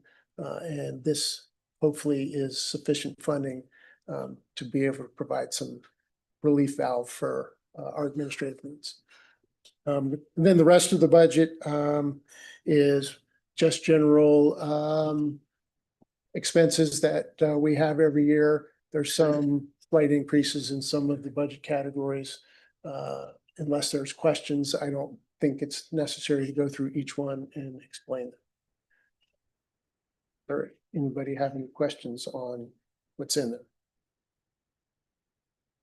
Okay, what's not in the budget is funding for additional officer positions. As you saw in the higher staffing plan, I requested 2 officer positions to be created and added to the department. They're not funded, and I understand why they're not funded, but I want to talk to the council during this budget talk about police staffing and the challenges behind that. We have a COPS grant. The federal government awarded us $250,000 to help pay for police officer positions. It ends up funding about 45% of the salary of the officer over the course of 3 years. Doesn't pay for all of it, pays for about 45%. That grant has deadlines that we have to meet if we are going to use the funding. And to accomplish that, without asking for an extension from the grant, we would have to hire the 2 officers by September 30th, 2027, which is why I put them in my staffing plan for 2027. Now, I understand and I support the decision to not fund them here today. However, one thing that I feel the need to say every year is that if the council authorizes a new position at the police department, today. And that funding is available July 1st. It's not until the next April of 2028, before that officer is working and on the road. So there's a year lag time from the day I advertise for a position to the day an officer graduates from field training. And that year lag time causes issues in being able to run a fully staffed police department, which is why council authorized the advance hires back in July that we just started in January and we'll start again in March. So while I support the fact that with the budget unknowns and with the state legislature unknowns, we do have a grant that would assist us in paying for new officer positions. We may have more retirements than the 2 that I anticipate. There may be a person who resigns. There's no indication that that's happening, but it could happen. And so I'm saying that, well, right now I support a no new police officer staff. I'm saying that I may come at some point during the middle of the budget year and ask for staff because of unforeseen circumstances and because we have the grant. So I just wanted to put that out there. The other thing that's not in the budget is funding for our flock camera program. That's a strategic decision. We don't know exactly what the funding request might be for that at some point next winter. We don't know what the program will look like, whether we want to decrease the number of cameras or add additional cameras. We've been getting financial support from the county attorney for the last year on those cameras. What the financial support continues to be is an unknown. So I'm not comfortable asking for money to be budgeted for something I can't tell you what it's going to cost with any reasonable certainty. So you may see me come back next winter and ask for additional funding for the flock camera program. But for right now, I can't tell you what that would be or when it would be or if it'll be. So What is that? the flock camera program is the license plate reader cameras that we have around town. And I will say just this week, we got a hit on one of the cameras for the registered owner of a vehicle being wanted. The officer was able to find the car and arrest subject. So just this week, we had a great success story. So if there's no questions about the police budget, I'll move into the Westcom budget. I got just one quick. Yes, sir. When would you have to write that request if you delayed using the COPS grant? Yeah, time-wise. So the COPS grant, the way it's set up is it gives you 60 months to pay an officer for 36 months. And so with that, you need to hire the officer before the end of 2 years of the grant period. It's a 5-year period and you have to pay somebody for 3 years. That end of the 2-year period is September 30th, 2027. However, they may give us an extension of 12 months, which would push that to September 2028. So the deadline to hire without asking for an extension is next September. But then if with an extension, there would be another year. Okay, you have to put that extension in what, about 3 months before? They don't ask you for the extension until you obviously need it. So we would go on and let's say we hired somebody in December of 2027, which would mean we'd need a 2-month extension. As we approached the end of the grant period, the original grant period, the grant monitor and I would discuss the need for an extension and then they would grant it. Thank you. Chief, what was the difference between actual and budget this year? Because it looked like the actuals compared to 26 budget were pretty off, right? Like scroll up, Luke, right? Say that again. I'm sorry. Like it seemed like were we way over budget for the police budget for this fiscal year? Like was it like 260 and we spent 320? It was at the top of the spreadsheet, I thought. Oh, you're talking about the wage? Just in general, right? Like right there, the 312 number versus the 240 number, isn't that? So that's actual revenue Okay. from fiscal year 25. And then budgeted revenue for fiscal year 26. Okay. There's a reimbursement there. I don't know what that's for, but those are uncommon. You had 75,000. The reimbursement is a police car crash. Most of that 75,000 was a police car crash where insurance reimbursed it. That'll do it. And I'm glad that's not a budgeted revenue. Yeah. Okay, so the police department budget also contains the Westcom budget. And that, it's not really the police department budget, but it's in my budget presentation. We have a public safety budget, and the public safety budget is the things that are shared between the police and the fire. So those are payments for Westcom, our dispatch system, building repair for the public safety building, insurance for the public safety building, electric, gas for public safety building. That's the public safety budget here. Westcom number fluctuates what it actually ends up costing us because we budget for what the maximum cost will be. And if they can't keep their staff up, which they struggle to do every year, the actual expense of Westcom is lower.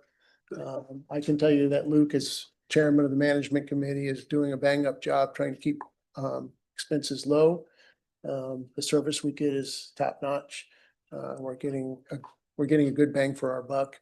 And the city manager, our city manager, is doing everything he can to keep those expenses as low as possible.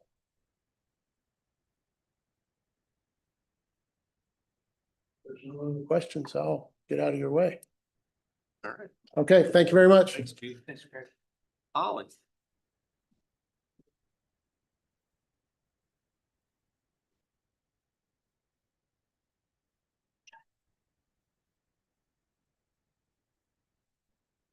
Jeez. Touchy tonight. Well, I just like to start out by expressing my gratitude, and I do this every year.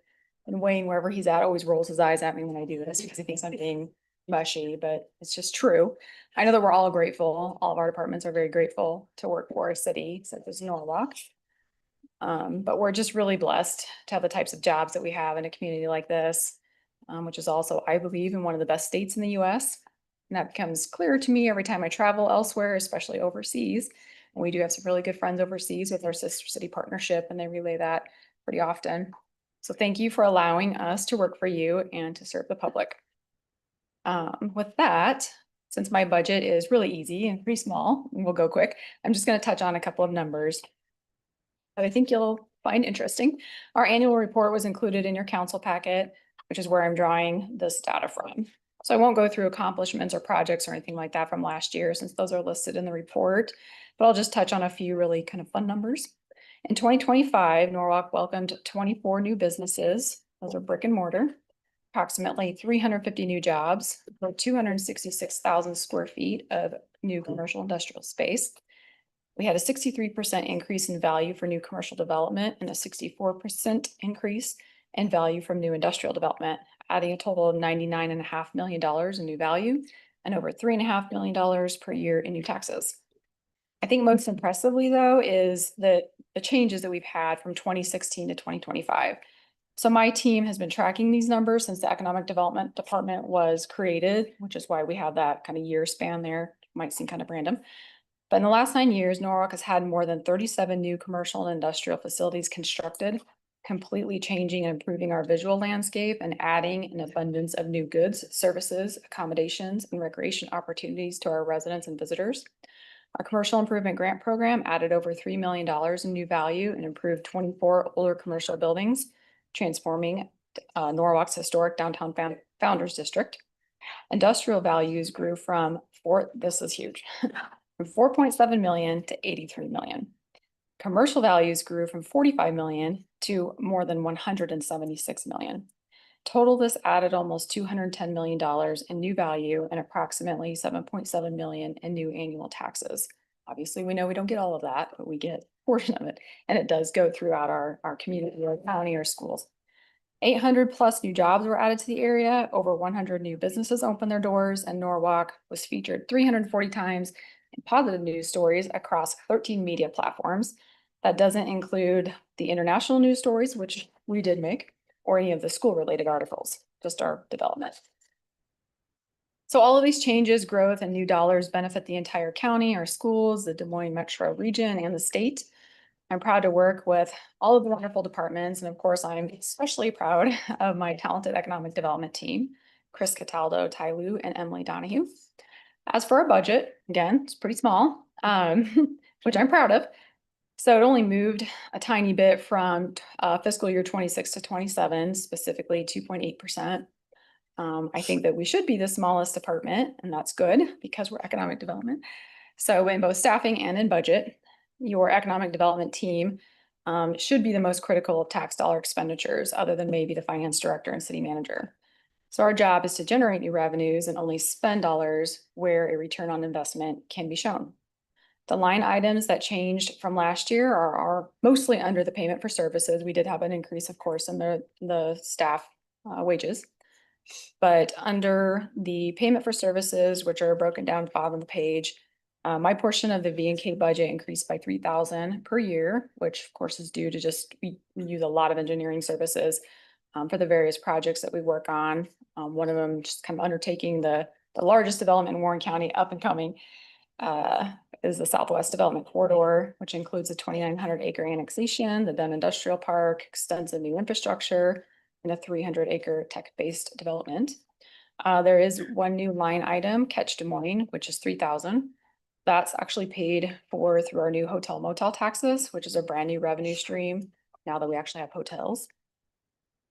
Catch Des Moines is the entity that generates leads and recruits large events to the metro area and markets all available member venues and hotel accommodations. So we just felt that this was really a critical organization to join to help our two brand new hotels, Norwalk Central, Field House, all of our business community to just thrive even more. And Holly, So didn't, that one actually used to be 27.7%. And it was lowered down to 25%. It was kind of a whole region, metro region. We negotiated that down. they negotiated it. Yep. Yes, you were part of that. Thank you. And so we no longer have a $1,000 payment per year to Bravo because we ended our contract with that organization last year. Again, we were trying to give a little, take a little. We wanted to add in Catch Des Moines was very important, and we just had to cut somewhere else for it. And again, because we're focused on return on investment, when we spend money, we knew we'd get that through Catch Des Moines. So one item increase that I will be requesting for this next fiscal year, I didn't see it on the staffing documents that Jean showed. I think it's because I'm not asking for a new employee. I would only be asking for my part-time technician position to move from part-time to full-time. And worked really hard, to always be super careful with the budget and just, not be overstaffed. I don't want to be overstaffed. I don't like the thought of that. But as you can see, we have a very small department with a very big responsibility, and being adequately staffed as we continue to grow the community and economy is really critical. It's also incredibly important to keep the super talented and extremely valuable people in Norwalk and not lose into another community, a big sphere. So we're competitive. I do know recommendations are to have somewhat of a hiring freeze. I understand that. We know there's legislation coming out that we're unsure of. So I would never want to go against internal recommendations. So I'm willing to cut other areas of my budget to fill that little gap. And I know it's not all from the same, budget areas, but again, it'd be money back to the overall city budget that could be used for other needs. So I know we'll talk about that in future meetings. I just kind of wanted to give you a little viewpoint of that to the future as a request. So other than that, if there's any questions. For services, and that comes over to the right, it says TIF on the budget. It's 100,000, 115,000. Are those all TIF funds that are used to pay for They the are. payment for Yep. services? You see up top, there's an in, and then there's an out. 115, 2 is a transfer in from TIP that pays for all of those. All those listed down Oh, below. everything down below. Yeah, those are all Okay. listed up. So the money that goes to WCDC, MPO, Chamber, Partnership, fireworks, all those things. Right. And I would like to call out, partly because we have our amazing chamber director here in the audience. I just wanted to point out to her specifically, there is $19,000 here for the chamber that you had asked, you know, just to make sure. So I wanted to show her that that did get included in the budget. It's there right now anyway. If I had to shave off other areas to move my part-time person to full-time, or we just had to because of whatever could happen in the future, would not shave off chamber. Chamber and the Greater Des Moines Partnership have been really, really critical in the growth of our economy as well here in Norwalk, so. Where would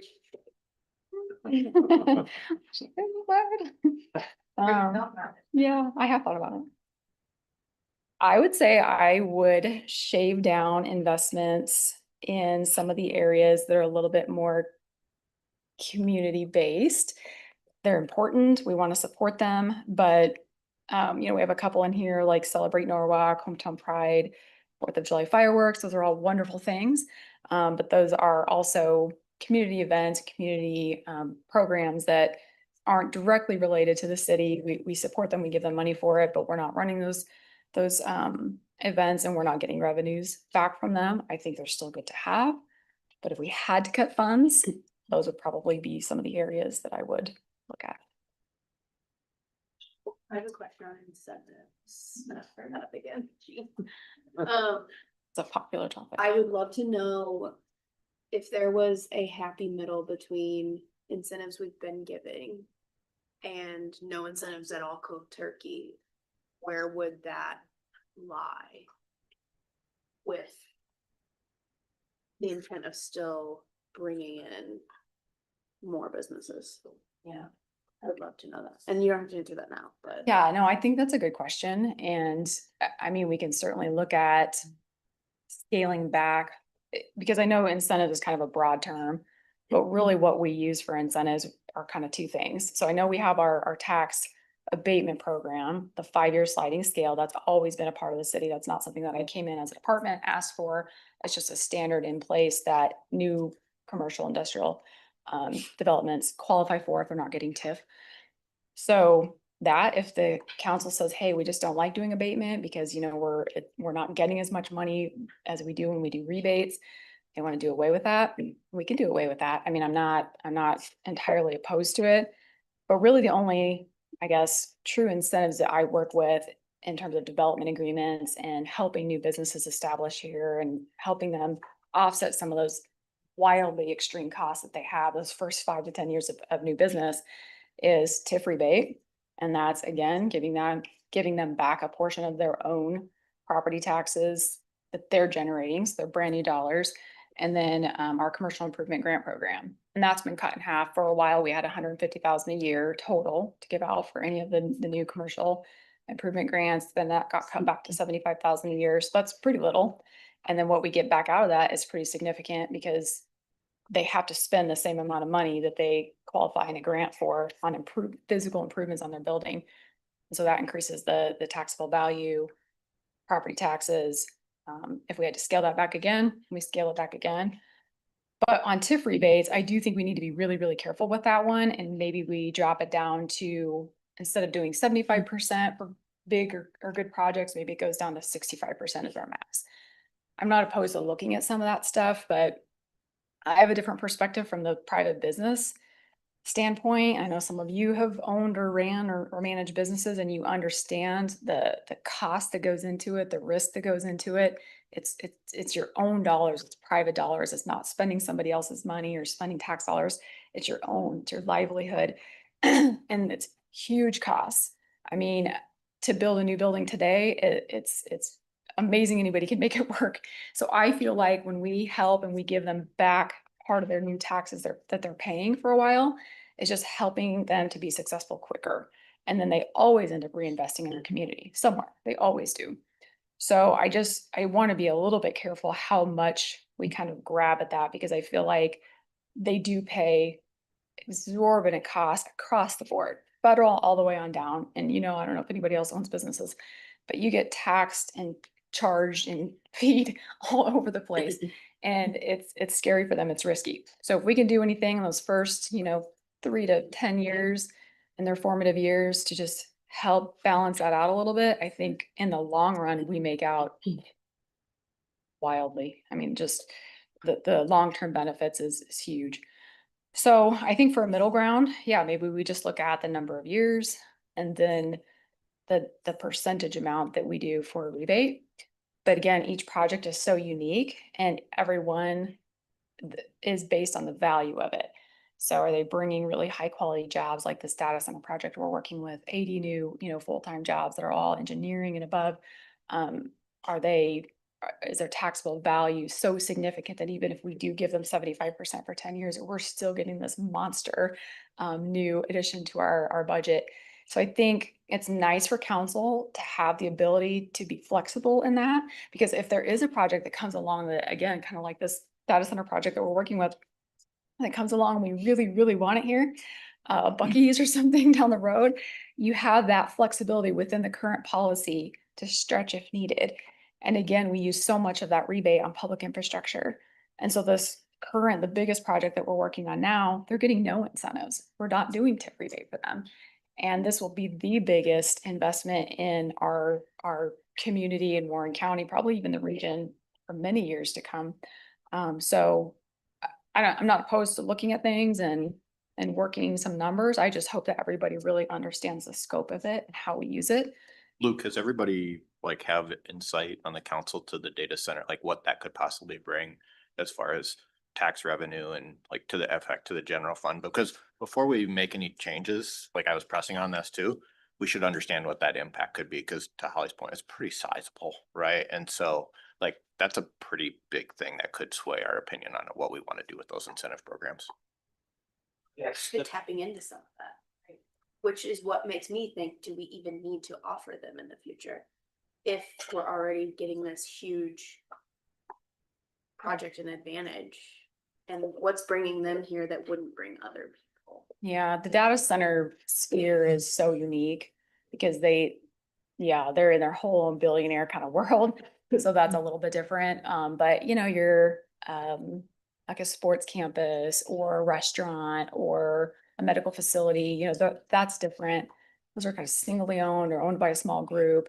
It's just a little bit different where they might need a little bit more of that offset for a few years. But yeah, data centers are kind of in their own world right now. I guess to maybe say my comment different, Kelsey, like the amount of revenue that's going to bring, maybe it allows us to continue to do for these smaller businesses, non-data center, that aren't going to be hundreds of thousands of dollars, millions of dollars of tax revenue, because we still want to get other commercial and industrial businesses, like maybe where they need these incentives to have these businesses.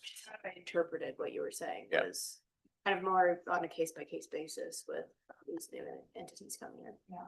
And with the TIF piece of it, and I know the legislature always looks at it every year. There's a couple of people there that just don't understand TIF, but then they get such a wild fight back from everybody in the state that understands it and how beneficial it's been to the state of Iowa that they leave it alone. But yeah, if we mess too much with TIF or kind of how we want to use it, that also restricts the city outside of what we call incentives. We use TIF all over the place. If we want to use it for an infrastructure project that's got nothing to do with a current development, we can do that. And so a lot of that is used towards that, not just incentives. And so with this data center project, again, us not using the TIF to rebate them, we're going to use their TIF to do other infrastructure projects in that whole Southwest corridor that'll benefit 17,000 acres in the long run. So we have that ability to use that. It doesn't just go back to these individual businesses. So I would just, keep that in mind in the future when we're looking at the policies. And that's, speaking of policies, Holly and I have had a number of discussions about this. We've discussed that what we want to bring up at some point in time, Mayor, you've probably already heard us talk about this, that sometime spring, after this legislative session has concluded, we would like to get together and do a little more soul searching on our financial and economic development policies to see if anything needs to be adjusted. I feel like that's probably one of the best times to go into depth on these type of things. Because right now, before we know what the legislator is going to do, it's possible they make some of these decisions for us. But nevertheless, once that session's over, we already have it on our schedule to get together and review. And I would hope that we would do that across the board, all programs, all projects, all places that the city's spending money in. Because again, we need these private investments. We need these businesses investing here. So if we're always just kind of taking away or kind of attacking that one area, that's the area we need to be spending money in our community.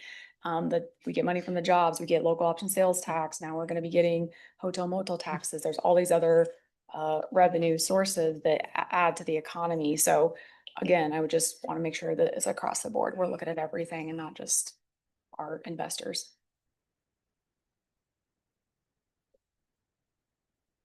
Anything else for Holly? Thank you. Thank you. All right. Jean, library time.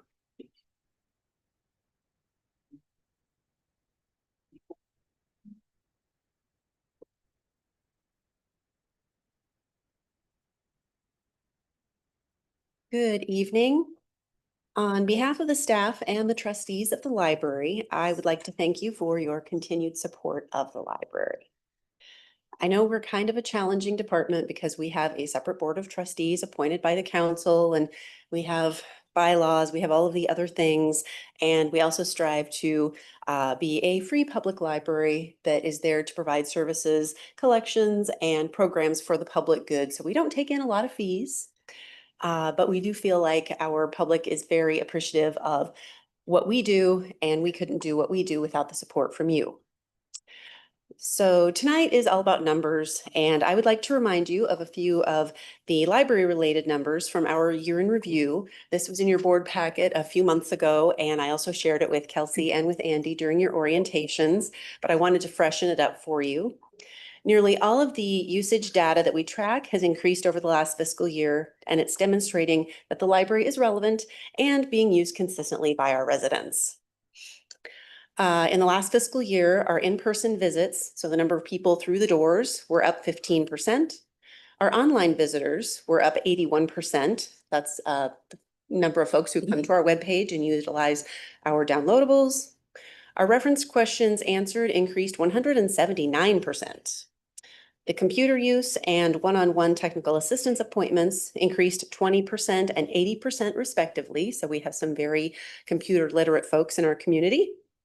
Program attendance increased 28% with over 26,000 people attending our 866 programs, classes, and story times. We also had users borrowing over 126,000 items, and that's a 7% increase. So across the board, I won't go down with all of our stats, but across the board, most everything was increasing. The bottom line, our residents are coming in and they're utilizing those services and collections and programs that you're helping to fund and finance. One of the things that I would like to talk about a little bit is to let you know how proud I am of our library staff. They really are our number one resource. They are a big expense, but that is pretty much with any business or government or anywhere. Particularly, I wanted to mention that some of them have been recognized at the state and national levels, and I couldn't be any prouder. We have one who has a committee appointment with our state association. We have one who has a committee appointment with the state library, and one has been asked to present at our national conference. So super excited for that. Going into the budget lines themselves, one thing that I would like to mention is that the library that we have here operates with a fairly different model than other libraries do just because of our size and the way the facility is structured. So our part-time staff are doing a very large percentage of the types of work as opposed to the full-timers. And the things that they do up at the front desk that it's unusual for any library to do this. They're doing the library card registrations, the check-ins, the check-outs, the reference help, the technology help, and they process all of the new materials that we get at the library. And they work the front desk doing all of the things at that time. So one of the reasons why they're so valuable is just because they have such a depth and breadth of skills that they are providing. The rest of the staff are doing administrative tasks, making sure the bills are get paid, the policies flowing out and being enforced, also collecting the materials and ordering them, and providing all of the programs that the 26,000 people come to. In our budget request, you will see that we have an increase in the part-time line that is somewhat significant for our budget overall. I wanted to mention that that is due to the training needs. We have to hire some substitute staff from time to time. When we hire substitutes, we end up having to train them, and that requires off-desk time, but then they also shadow on desk. And if they're shadowing someone, then we're paying multiple people at one time. So that helps them to learn better. In addition to that, we also have a potential staff member who is going to be going on parental leave next fiscal year. So we would like to plan for that by being able to hire to cover those services. So we just didn't want to have to come back and say, hey, there's a baby that's going to be on the way. So we wanted to plan for that now.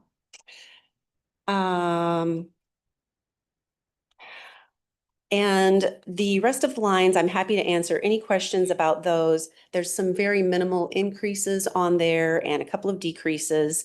But really overall, given the size of the facility we have, we can't go too big. We don't have much more staffing space. We don't really have much more collection space or programming space. So the budget isn't going up too much because we don't have anywhere to go with it.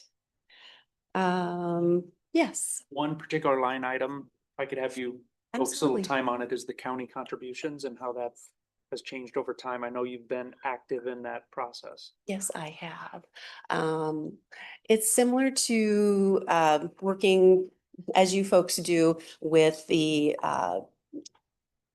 decrees that come down from the state legislators. And so the county has an approach where all 6 libraries in Warren County, we work together, and the county supervisors give us what we like to call a reimbursement for services, but it's not a true reimbursement to the dollar. And then the 6 libraries divide that sum up based on circulation to our rural patrons. So really the county supervisors funding is supporting our rural borrowers. It's not the folks who come in the door and use the Wi-Fi or come to programs. We're already doing those things anyway, but it just, the only way we can really get a number on how many users we have is by checkouts of the materials. So last year they did give us a reduction because they had a reduction in the amount of money that they had to be able to utilize. So every city, every municipality, county government are required, according to state law, to provide library services. Correct. So it's a mandate. We do not have the option to say we're just gonna not have a library. Correct. There is no requirement on how much Correct. is paid. So it's, go ahead. There's a lot of different levels with it. And so the county has this reimbursement contribution, however you want to look at it, and they are setting the amount. This year we are asking for, I believe, a 10% increase in what we got last year. The past fiscal year, Norwalk's percentage of percentage of checkouts to the rural patrons actually went down. Indianola was the big draw last year. I have no explanation for that. So it's hard for us to anticipate what it is that our city is going to get. There's also some other complications because, for example, we just received notification that Ackworth was not going to contract with Carlisle anymore. It's not a huge amount of money, but that would have allowed the Ackworth residents to be able to check out from our library because there's a statewide program called Open Access that allows every one of you to go visit any Iowa library, show your ID, and you can get a library card at any of those libraries and you can check out. You bring it back to Norwalk, we return it for you. It's just a giant reciprocal agreement that we have so that you can check out that much more stuff. You have the availability to that much more information. If any library pulls out of the open access agreement at the state level, then that means all of our residents in Norwalk would no longer be able to go and borrow from other places. It doesn't work out really well for people. So I feel like in Fiscal year 25, the amount received was 59,000. Yes. We budgeted 64,000 in fiscal year 26, assuming that there would be a little bit of an increase coming from the county, where in fact, as I understand it, it actually went down. It went down because the circulation from rural patrons was not there. So it went from what we expected at 64,000, actually went down about $10,000 from what they gave us in a previous year. $10,000 less in a year when we only had 200,000 of new revenue. But they haven't paid anything yet. No. I have contacted them. I have to do this every year to say, where are the checks? And the check is on its way. Usually they pay checks in the mail. They usually send it in early December and then again in May, and it's usually with a little poking to remind them that there's an invoice out there. What percentage of checkouts do you think are coming from residents outside of Norwalk? I don't know that I can give you a truly accurate number of that, but I can get you that information. That I don't know. Okay. I can tell you that our power users are Norwalk folks. Yeah. The caveat to that is that it was when I started. So it would have been 5 years ago. Norwalk was contracted with Cumming. Cumming actually contracted with us. I need to reverse that. And then they contracted with West Des Moines. We end up losing money because our contract was for more than we actually get reimbursed through the open access program. We only get about 38 cents back in open access per checkout, but the contract was for more, especially now that Cumming is growing. So we are considering having a conversation with Cumming about opening that door again. They have expressed an interest. They actually came to us and said, we think we'd like to come back with you, which was, I think, great because West Des Moines is obviously a much larger library, much bigger collection, but they like to come see us. It's like related to a conversation we had last time. So Yes. thanks for bringing this. Absolutely. This is always fun to see what's going on. These types of programs, I'd kind of like the same type of information. How much or what percentage of the attendees to these types of programs come from outside of the city? We don't take any types of registration that has that kind of information. Most of our programs are walk on in. Yeah.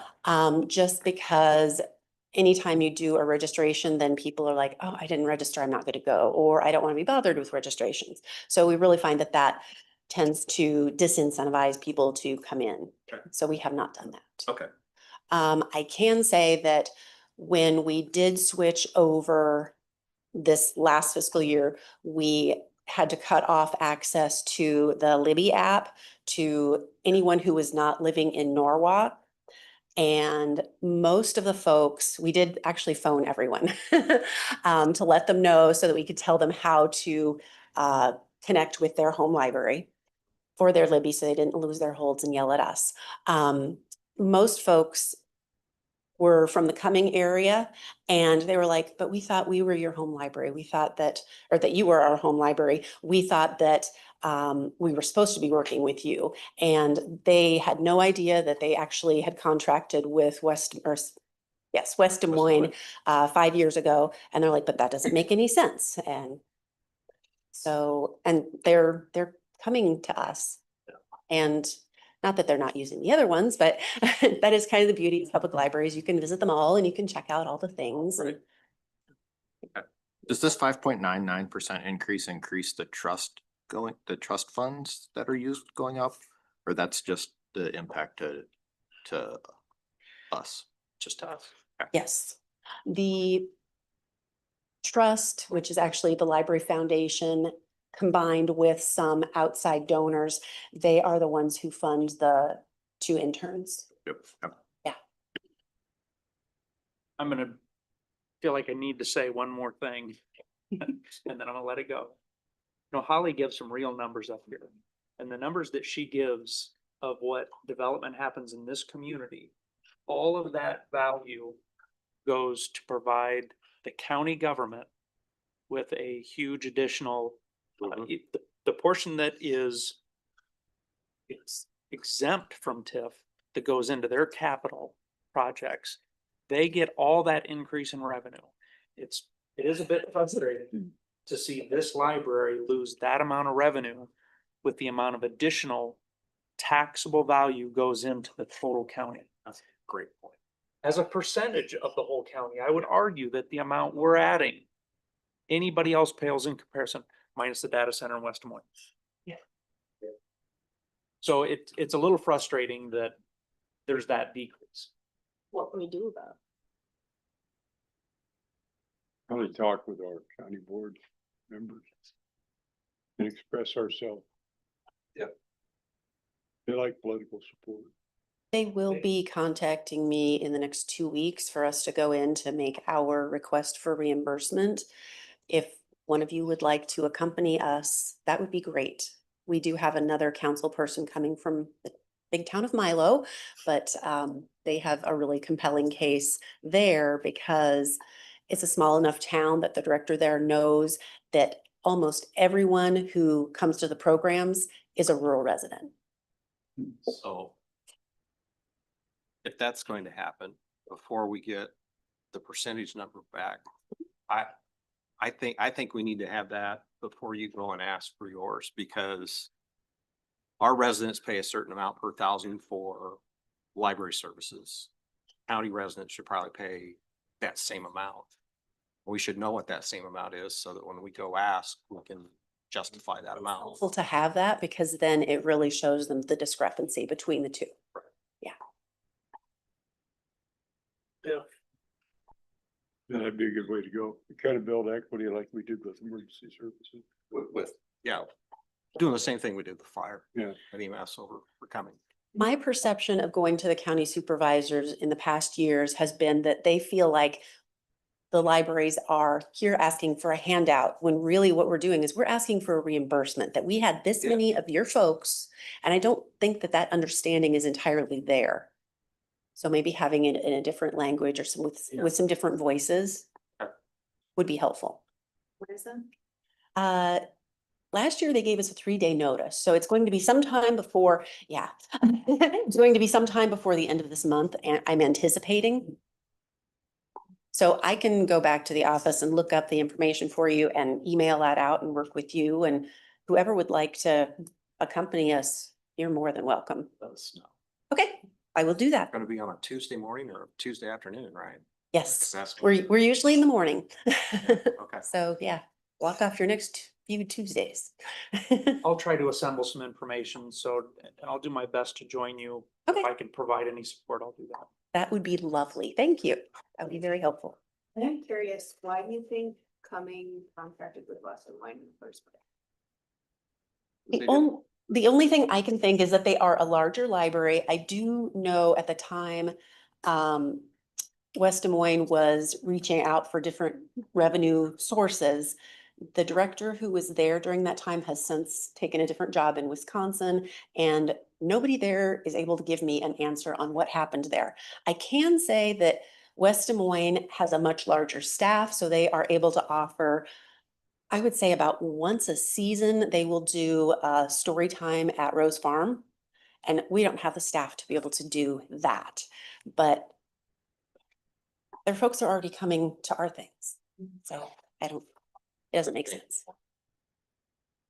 More of a contribution from Cumming. They didn't want to pay it, so they left. Then now what they're being charged for, should ever go back? I don't think they want it. I don't know. I am not sure because they never even opened any negotiations with us. I found out through Luke, who said, "Oh, by the way, did you know?" And I was like, "Wait, what?"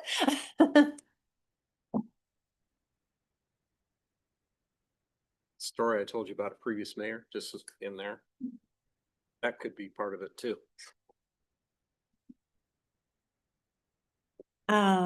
Any other questions about the line items? If not, I'll close up with just a couple other things. Okay, thank you for that conversation. That was very good. And I look forward to part B. The only other things that I wanted to comment about were a couple things that were brought up tonight. One is that it has worked really well, at least in my eyes, to be splitting the economic development technician position along with a circulation technician that is the same person, and we're splitting that person 50-50. It is wonderful to do that, but I do have to support that this is a really great staff person. I had her first. But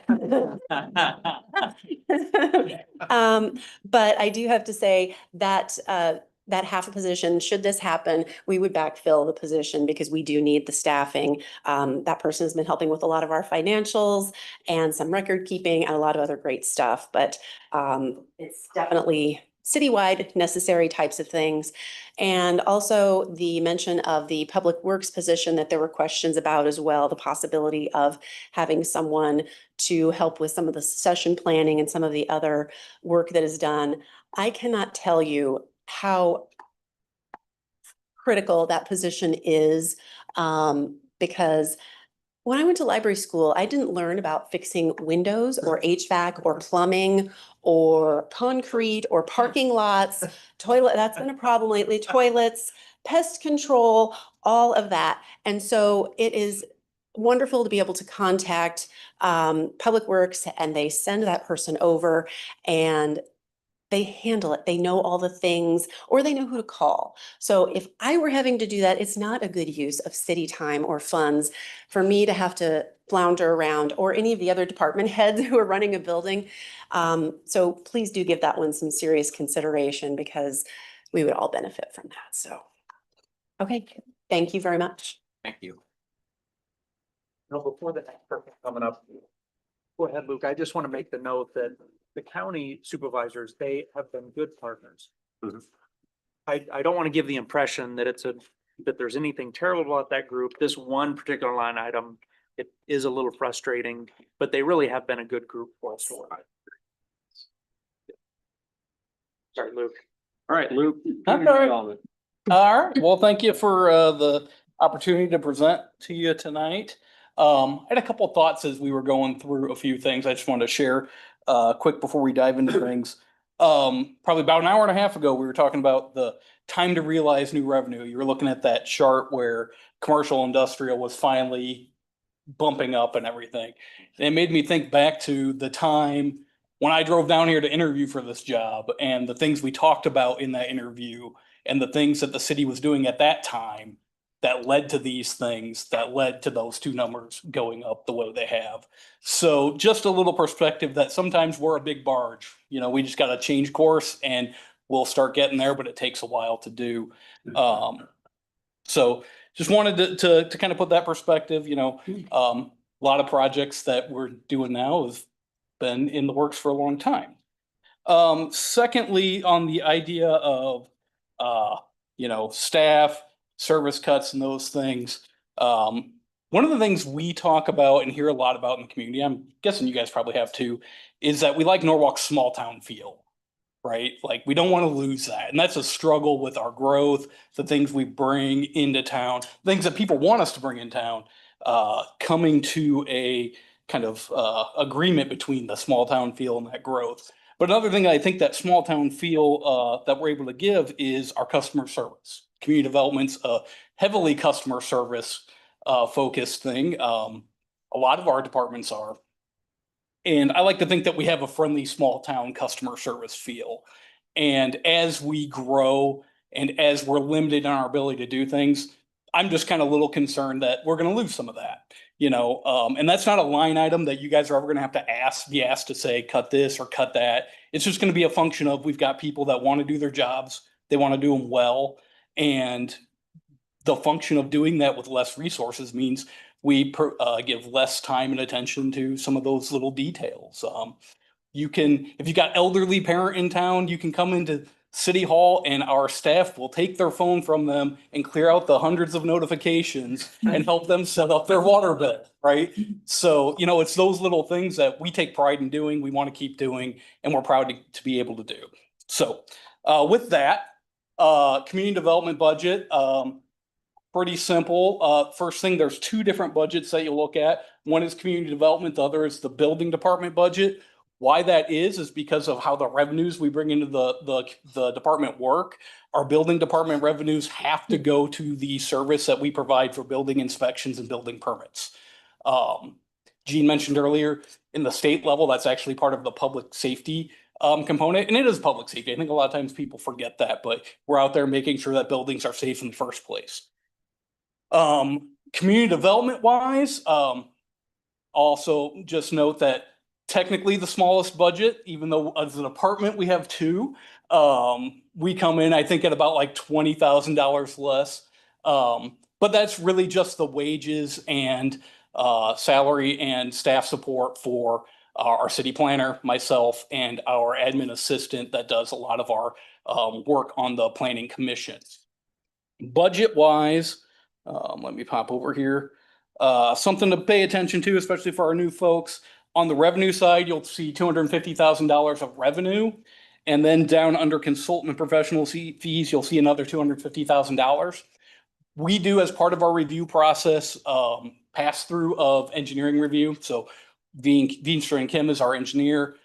We incur a cost to have them look at a site plan. We pass that cost on to the developer. So that's kind of a net neutral thing. We're not really bringing in revenue to that, and we don't really have that expense. It's a pass through the city. Our charges for fees and services, that's simply our development fee that we charge for plats and site plans and rezonings and those. So not a lot of revenue there, but we do bring some in. Budget wise, pretty much the same from the previous year. We do have under our consultant line item, $75,000 added for a study that we referenced, I think, earlier as part of our master planning work, wanting to do some studies of the S-curve area. And then $15,000 to do some additional office work. We just last year and a half ago, did remodeled all of the offices. Our admin folks, the three folks that work up front, really sacrificed a lot to make that happen. And just as we've used that space, we've come to realize that maybe there's some things we can do to make it a little more usable. And selfishly, one of them is also for me, the walls of my office are about the thinnest thing you've ever had. So having any kind of meeting in there without disrupting people is pretty challenging. So we're gonna do some soundproofing and some additional office work to give some better space for folks to work. Questions on that before we go to building? The only thing kind of to point out, that big number at the bottom, it looks like compared to the others, there was a 29% increase. Gene, I think what you're showing in here is if you pull out the local option sales tax numbers, it actually goes to a 6.5%. Yeah, really, I believe the local option sales tax was the study, and then that office remodel is really what we're looking for as a new thing in the department under community development. Building department, revenue wise, again, we try to make sure that our revenues are matching what our expenses are going to be. That's purposeful because we're supposed to be we can't be charging more for a building permit than it costs us to administer those and do the inspections and all that. Most of this, again, salary and wages, no real large increases. Just would call attention, I guess, to where we've upped our allowances for uniforms a little bit to get our inspectors some safety gear. And we had brought on 2 new inspectors recently, and so our training budget had been a little bit higher. We're starting to pull that back now as they have gotten their training done.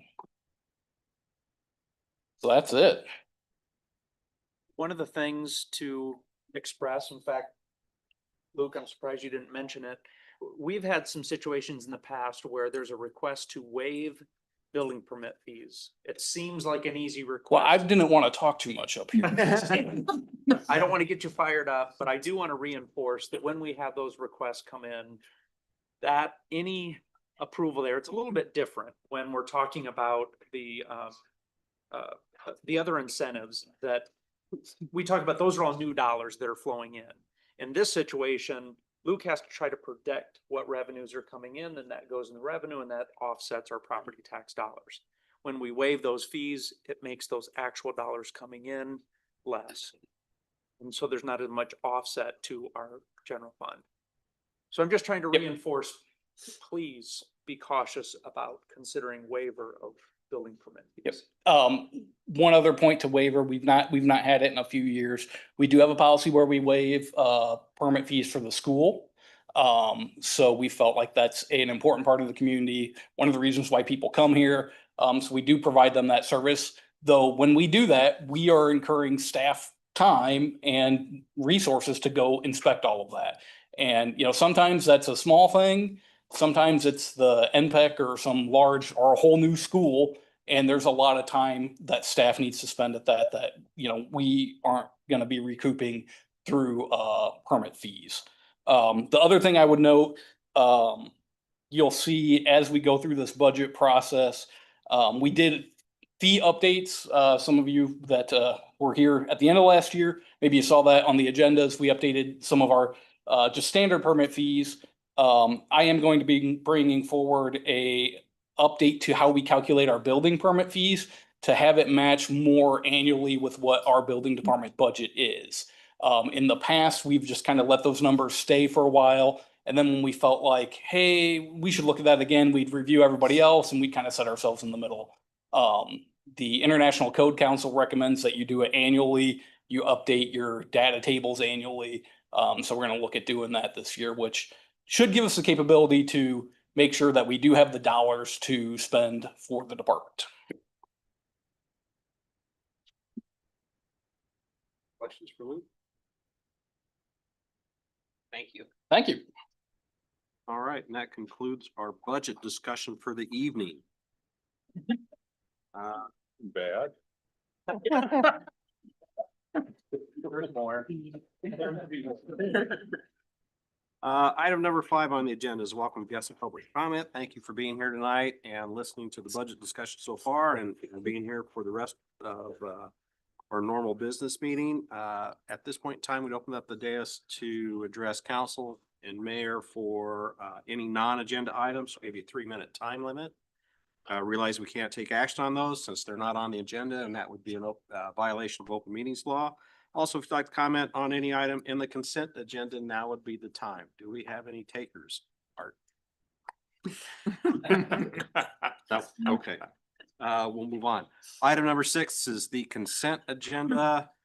Can I get a motion for approval? Second. Motion by Borjon, seconded by Meineke. Lindsay, would you please call roll? Councilmember Borjon, Cool, Yes. Meineke. Yeah. Porter. Yes. That motion carries. Item 7 is old and new business for consideration, discussion, and possible action. Item A is a resolution approving the site plan amendment for Cedarbrook Place. So the folks at Cedarbrook Place would like to build a storage shed. So we need to approve a site plan amendment before they can start that building. Luke, anything to add? That's really the gist of it. It's kind of on the west side of the property by the parking lot between the kind of middle two buildings. Okay. Any questions, discussion from council or public comment? Hearing none, can I get a motion to approve the resolution as presented? In a second? Second. Who's that? Okay. So motion by Porter, seconded by Meineke. Any further discussion? I have one question, sorry. Yeah. Is like on, it was just up on what the building looked like. Is there any rules on like amount of stone or that it has to look like the other buildings or anything like that in our, what, you know, what it has to conform to? Not on the like accessory side, just I think it's got siding that's a similar color to the buildings, but there's not like So a, that building has stone and other things, Yeah. but nothing Yeah. required on this. Okay. That's a good question. All right. Anything else? Lindsay, would you call the roll? Councilmember Cool, Yes. Meineke, Yes. Porter, Yes. Borjon. Yes. All right, that motion carries. Item 7B is a resolution accepting the Dunn Property Plat 2 Public Infrastructure and releasing the performance surety. Council has approved the final plat here, and we accepted a bond in lieu of construction of public infrastructure.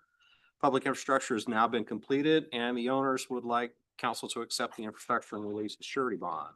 Luke, you got anything else to add? That's the gist of it. All right, Tony, how's public infrastructure look?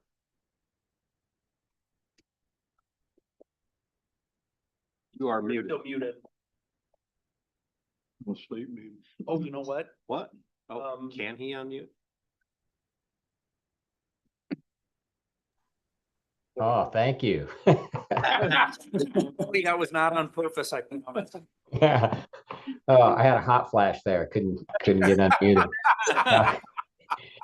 Oh, thanks. Yeah, the public infrastructure looks good. They've completed all the punch list items. The council has our letter recommending acceptance of the public infrastructure. They post a performance bond for this plat, so we're recommending release of the performance surety as well. All right. Any discussion, questions of council or public input? Can I get a motion to approve the resolution as presented? Motion. Second. All right, motion by Cool, seconded by Meineke. Any further discussion? Hearing none. Lindsay, would you please call roll? Councilmember Meineke, Yes. Porter, Yes. Borjon, Yes. Cool, Yes. All right, motion carries. Item 7C is the second reading of an ordinance amending the official zoning map of the city of Norwalk, Iowa, by amending the Brody's Landing Plan Unit Development regarding bulk regulations for decks in land use parcels C, D, and E. So this change will allow decks in parcels C, D, and E to extend to within 10 feet of the back property line. So we approved the first reading at our last meeting. Luke, anything to add? Nothing new. All right, discussion from council or public input? I get a motion to approve the second reading. I feel like Jason was still on the fence on this one. He's not here to discuss himself, right? But Yeah. it is what it is, right? So. Okay, got a motion. Anybody want a second? Second.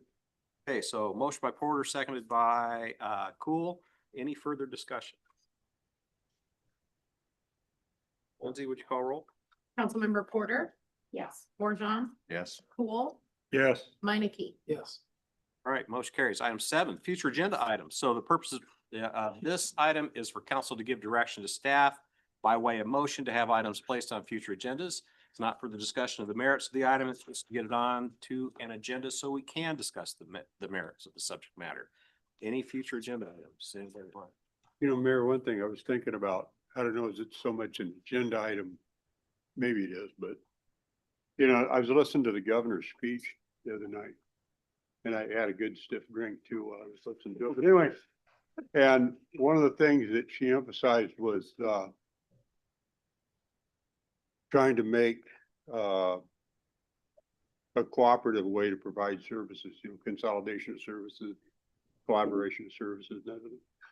I wondered if it might be possible for you to ask the staff to maybe get with the staff of neighboring communities, thinking particularly Cumming, but perhaps some of the others too, to explore if there are any possibilities there where we might be able to look at doing that sort of thing with them. So, yeah, that's good. That's a good point. Mayor Benny Nola actually kicked off some meetings last year where, let's see, Cumming, Norwalk, Carlisle, Indianola, and Milo we were all got together and we're in the same room for several meetings to try to discuss and find ways. Good, Cooperation. good. So that's been happening. It may lead to something on the agenda, but Right. you know, do a little prep work maybe. Yep. I appreciate that. Thank you. Yep. Okay. Anything else for future agenda items? Hearing none, we'll go to item 8. It's council inquiries and staff updates. I'd like to remind everybody that this portion of the meeting is much less formal. You can hear some back and forth banter and general joking around. We think that can build camaraderie and cohesiveness between staff and council. So Jim, we'll start with you. Nope, don't have anything. All right, Kelvin. I don't have anything either. I thought maybe Jim would brag about the fact that I had to buy him lunch. Really? Because the Hawkeye Husker trophy, I should say the Husker Hawkeye trophy. Anyway, passed again to the Hawks for the. For football. It's, you know, it's, About I would have mentioned, but. about 20 years now, we've had a traveling trophy. Was that? About 20 years now, we've had a traveling trophy. Originally, it traveled to me quite a bit. But then here toward the last few years, it's been going the other way. It's in my office, though. It is in City Hall now. So if anybody wants to see the Magical trophy. the magical trophy, it's there in my office. But there is a basketball trophy coming up toward the end of the season. I'm feeling Yeah. pretty optimistic. Anyway, I think you'd have the advantage on that. other than that, I had the first library board meeting and that went really well. Good. Got a chance to meet them. All right. And so we're off and running. I'll learn a lot at the library, I think. Yep. And All right. that's it, Mayor. Oh, one last thing. Huh? My daughter, with the flower shop up there. I love my life, my little girl. Yeah, she won Business Person of the Year for the chamber. Nice. So if y'all want to go to the banquet, you get to hear her speak. All right. And I told her, I said, the best part of having a good speech is having that introduction and that conclusion really close together. All right. Anyway, that's all I got. Good advice from a seasoned pro. Lou. I guess I can take Ed's advice. Thanks. We had 221 building permits in 2025 for residential. That's all. Eric. Nothing. Thanks. Tony. Nothing else from me, Mayor. Thanks. Chief. Nothing tonight. Thank you. Chief. Nothing. Dean. Who says nothing? Holly. Nothing. Carissa. Nothing. Thank you. Jean. Just a reminder, the mayor pointed out that the new calendar is out, so please check that out for events. And there is also a fundraiser coming up for the library. It's a trivia night and you get to come and there's, I think there might be a city team because you and I are on it so far. So, yeah, we could use some more brilliant minds and you get to come and eat 3 different soups and have a good time in support of the library. So join us. What kind of soup? I have forgotten already. Okay. Hearty, warm ones. We'll put it that way. Nice. All right. Lindsay. Just one thing, with the exception of CDs, the wall project is scheduled to be finished by the end of the month. So hopefully by our next council meeting, we are no longer closing. Okay. Good deal. Andy. I have a follow-on or question or comment, and I sent Luke a message about the wall. I think it looks great, way better than what it looked like when it came in. I do think that maybe it's personal opinion, I'm picky, the Norwalk logo on it, when you drive in from the north to the south, it's backwards, right? You have to like think about how you read it, and it's down to up versus up to down. And so like drive by and look at it, right? Like when you're driving in, just look at it. I sent Luke a picture while he was ice fishing and he went back to the perspective and looked at it. And it's how we designed it, but it just seems weird. Like you'd want it to read right as you come into town, I feel like, right? Yeah. And so just thought it was interesting, but it looks way better than the fences ever did, right? So nothing, nothing positive there. That's a true. All right. Thanks, George. I do have a few items. First, thank you, council, mayor. Great discussion, awesome questions on budget stuff. That helps us and staff really does enjoy answering those questions. Next, legislative update. We're now in that season where we're starting to see quite a few bills drop rapidly. For some reason, I feel like if there is a bill that gets passed on property tax, it'll probably happen pretty quick. Just my guess. So what we're doing as staff is going through and reviewing some of those. If they're really meaningful, we're trying to put together a summary and then we'll ship that off to you for review and try to make it easy to read. Obviously, you're welcome to read the entire bill. Sometimes it reads like stereo instructions, but anyway, we'll get those updates out to you. Next, I'm looking at Mel and I'm thinking about the chamber banquet, that we have a number of tickets that are included with our membership in the chamber. So if anybody would like to attend, please, Lindsay, I think you sent out an email to council. I already told Mel about, we have 1, 2, 5 right now taken of the 7, so. Oh, perfect. Out, but I have like 10 tickets set aside for Okay. the last little bits. Okay, excellent. So sounds like maybe we're concluded on that, so that's good. And then the mayor is finalizing who will go on our DC trip. I believe 2 or 4, total of 4. And so he's putting that together. So we'll get, once we find out some dates, we'll confirm that with either staff or elected officials, whoever he decides to pull together. That's that. And that trip will be June 3rd through the 5th, just to that June. That's all I have. I'd entertain a motion to adjourn. Motion. Second. Okay, motion by Cool, seconded by Meineke. All those in favor say aye. Aye. All opposed, same. Motion carries. We're adjourned, 7:32 PM. All right.